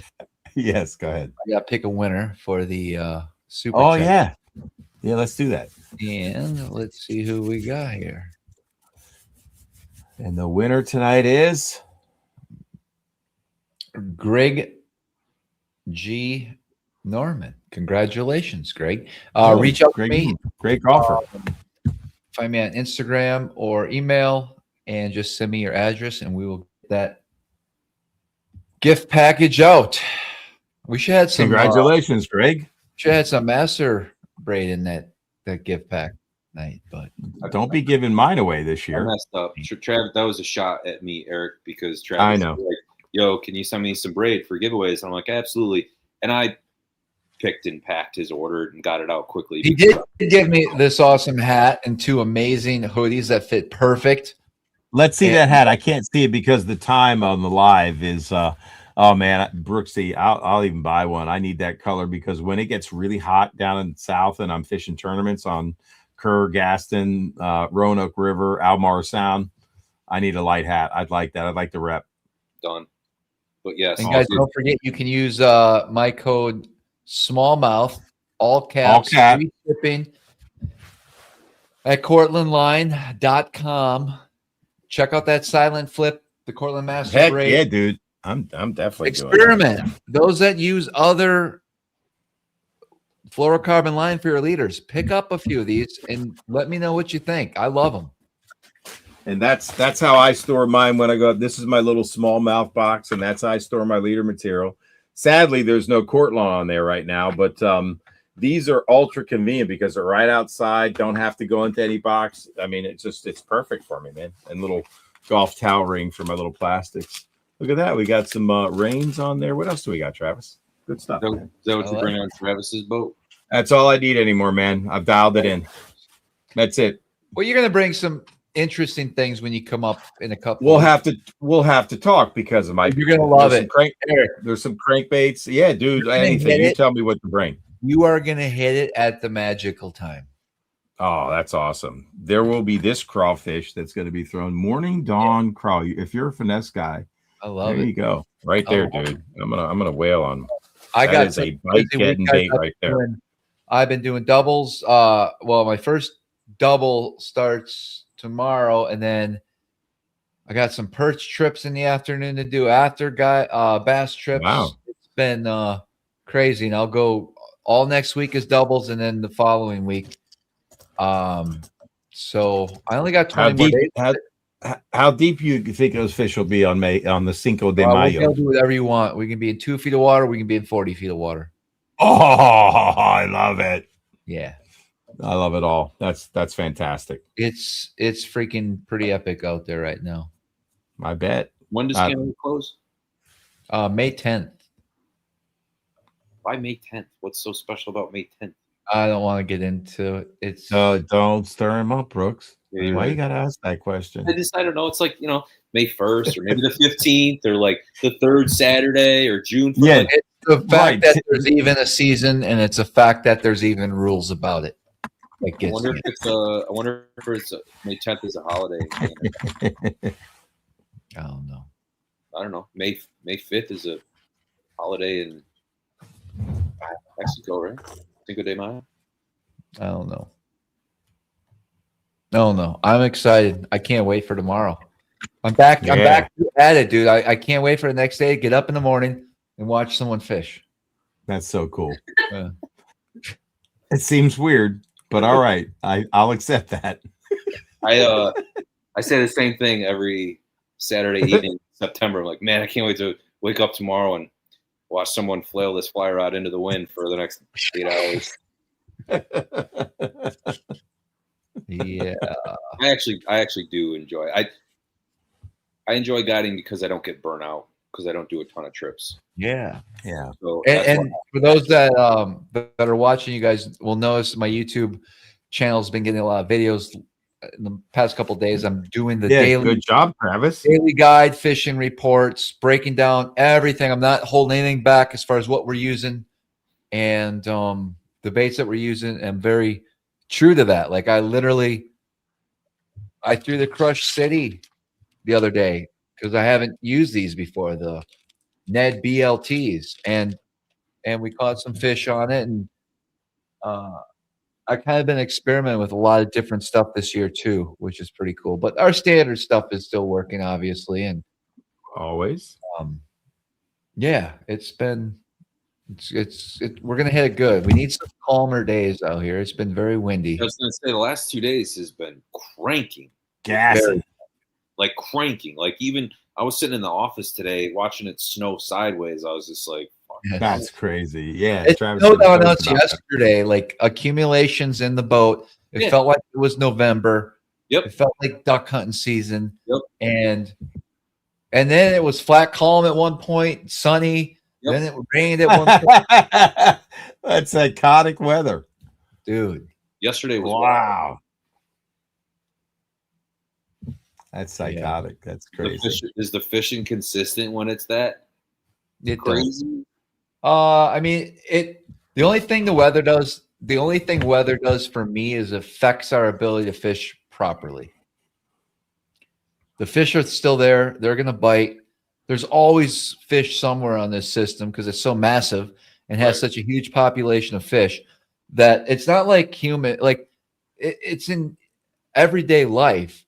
We're not all hungry at the same time. It ain't about the moon phase or the barometer and stuff like that. You just got to go to a different group of fish, and every fish has a different personality, and every group of fish has like a collective personality, if you will. Code of conduct. They have a contract, social contract with each other. And you just got it's all about presenting baits properly. And this morning, it was hard to present baits properly. I tried. Yeah, I tried to present baits properly. When can do that? I'm like, I know how to fish. Let me make a couple casts back here just to see. And if I ain't getting bit, yet I see them all down there, I know we're not presenting baits properly. Was it the current and the wind and just they weren't backup current, very windy, light. I'm using light jig and 30 feet of water. With river grass, dead river grass, and nasty snaggy stuff that you don't want to reel into because you're not going to get it back out. So you got to like also know when not to continue to put pressure on your bait. And that like there's so much to it. And then it's how you're holding the rod, how you're working the cast with the wind. Like I do it so much that like even times where I'm not purposely casting where my client should be casting, I'm just doing some random stuff. And if I decide to make a random cast in a weird direction, I'm going to struggle. But yet, if you didn't know any better, you would think that's a normal, cast to make. Right. So that's where I guess you're constantly learning, but you're also forgetting so much shit at the same time. Yeah, you're unconsciously doing things because you've done it for so long. Yeah. Oh yeah. You know what not to do in your mind before you let that cast go, and your client's just kind of doing what he's told to do. And I get it. Exactly. That's the biggest. You can give direction. You can't seem to break habits either with anglers right away. And they still may listen, but it's not even a simple direction isn't the way to conduct your cast all day either. Sure. It's more intuition and knowing, okay, this is the better. I know what he told me to do, but now I'm approaching this situation, yet I'm still doing what he told me to do, yet that's just more. I don't have the energy to expel all of it. Like, plus you wouldn't retain it all. Right. Does that make sense? Like yeah, it's 100%. Yes. Dude, it's a science out. Like, I don't know. I hate the word science. It's a okay. It's a technique. It all matters. Boat position, rod, line, lure, tension, slack, semi-slack. Because we get dialed in so well, and when you look at someone else, you see all the mistakes.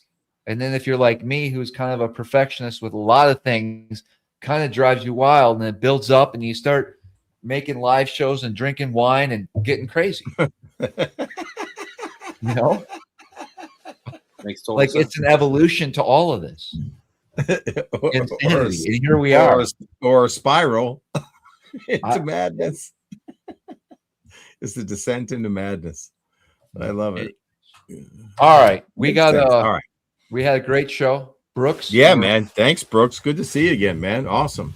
Hopefully you have good clients tomorrow, Travis. It makes the day go by so much better. And if they are not good, hopefully they have nice personalities. I've never had a bad, I mean this, I've never had a bad client. Like I cannot think of, I've had some annoying ones, but only because, well, I don't even know how to get into it. It was more of like, then don't.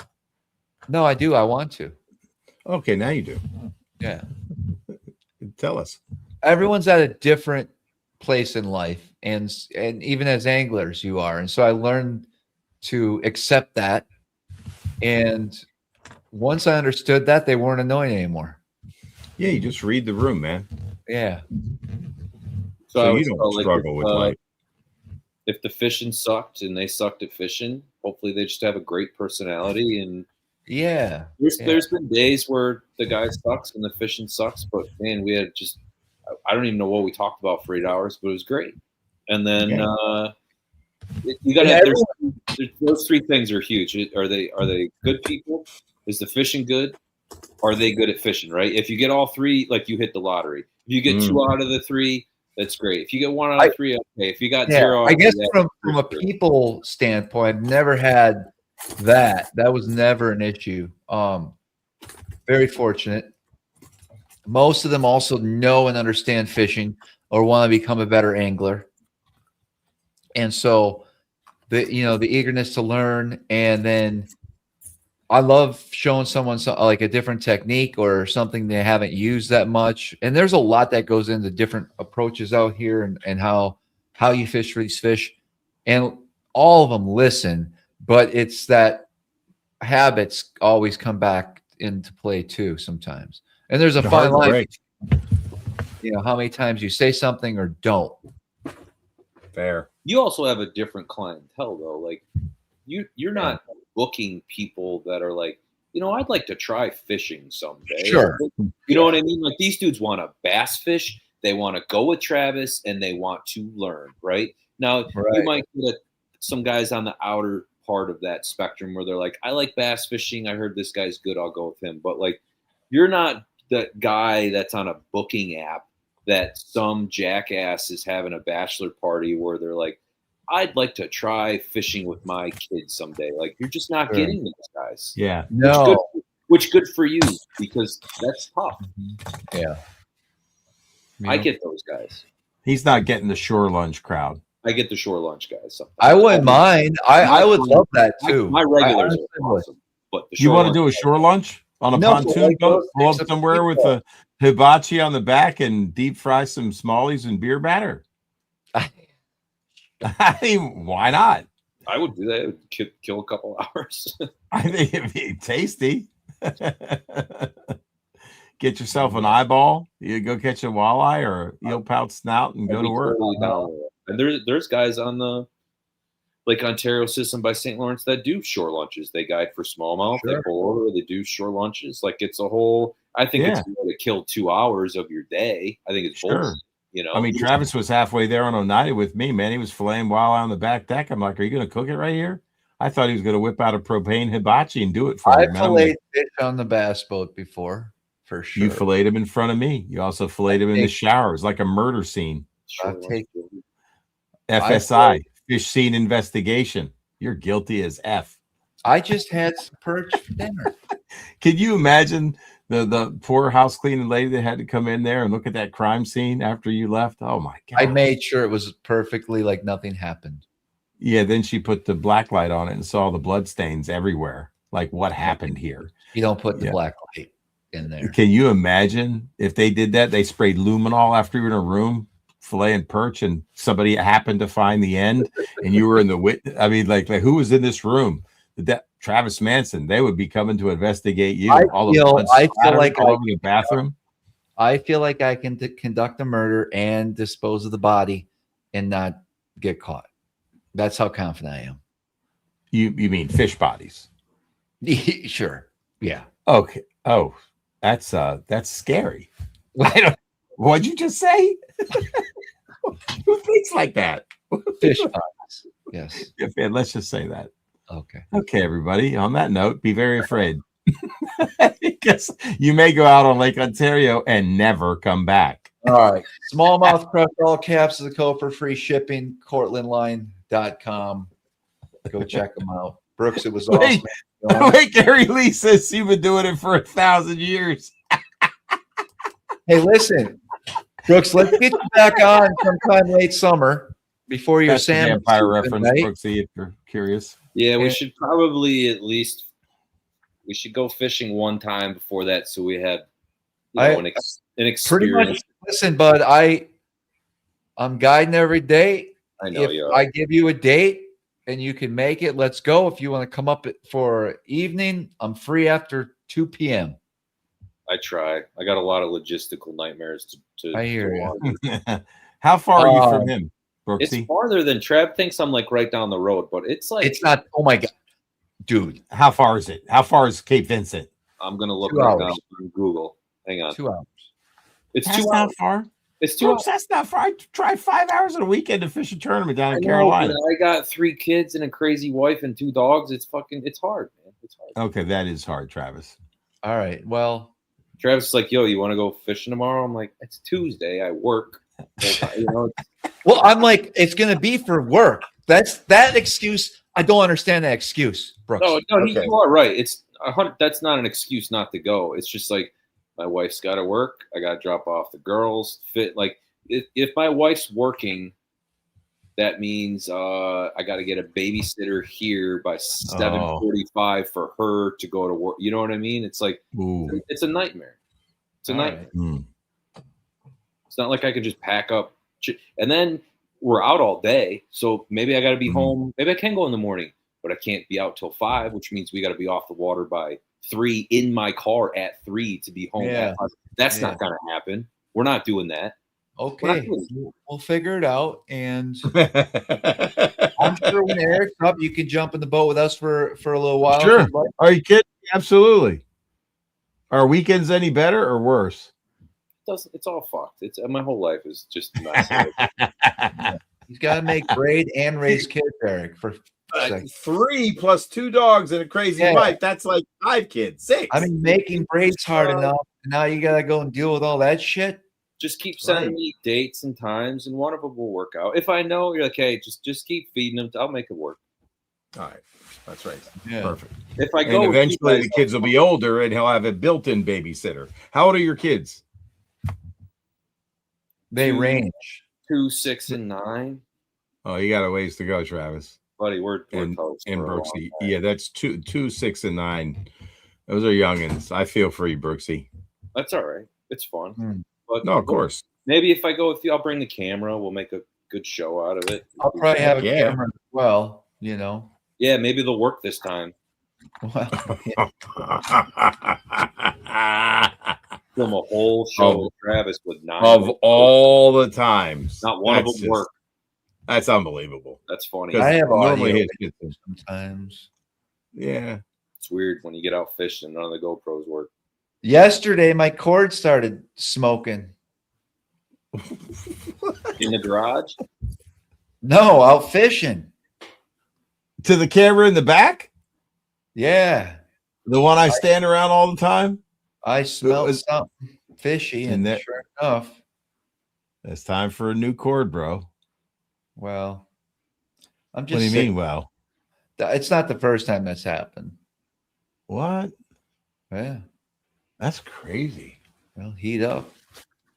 Something ain't right with that cord. I cannot wait to get out there tomorrow. Oh. And it's going to be nasty. Again. Cold. Tomorrow's windy. And cold. I think it's got to be high 30s to start the morning tomorrow. Oh. Maybe.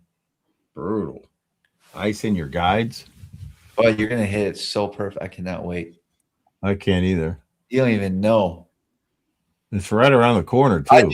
Every time I'm out there, I'm fantasizing about places I'm going to take you and techniques we're going to use.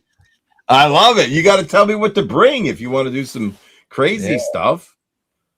I mean, right? I've been dying to throw the I got the old test box ready to go. test. I can't wait for like an afternoon when I don't have to work and it's dead calm and sunny, and I have a million things in my head that I need to look at. Yeah. Like, would a smallmouth eat that? The mud bug with a metal lip banging around on a rock in 5 foot of water? Yeah. You think he would? Sure. I don't know. Maybe. I got some crazy stuff that I've had in boxes for years waiting for the moment. I guess I should bring up this Knot Assist 2.0 for your FG knots. Yeah, probably not. But we have to learn how to read Japanese. I know. I'm not learning none of that. You're going to learn it this weekend, apparently, bro. I don't know. Right? I got so much going on this weekend, dude. I don't even think I'll see JP. All right. What the heck?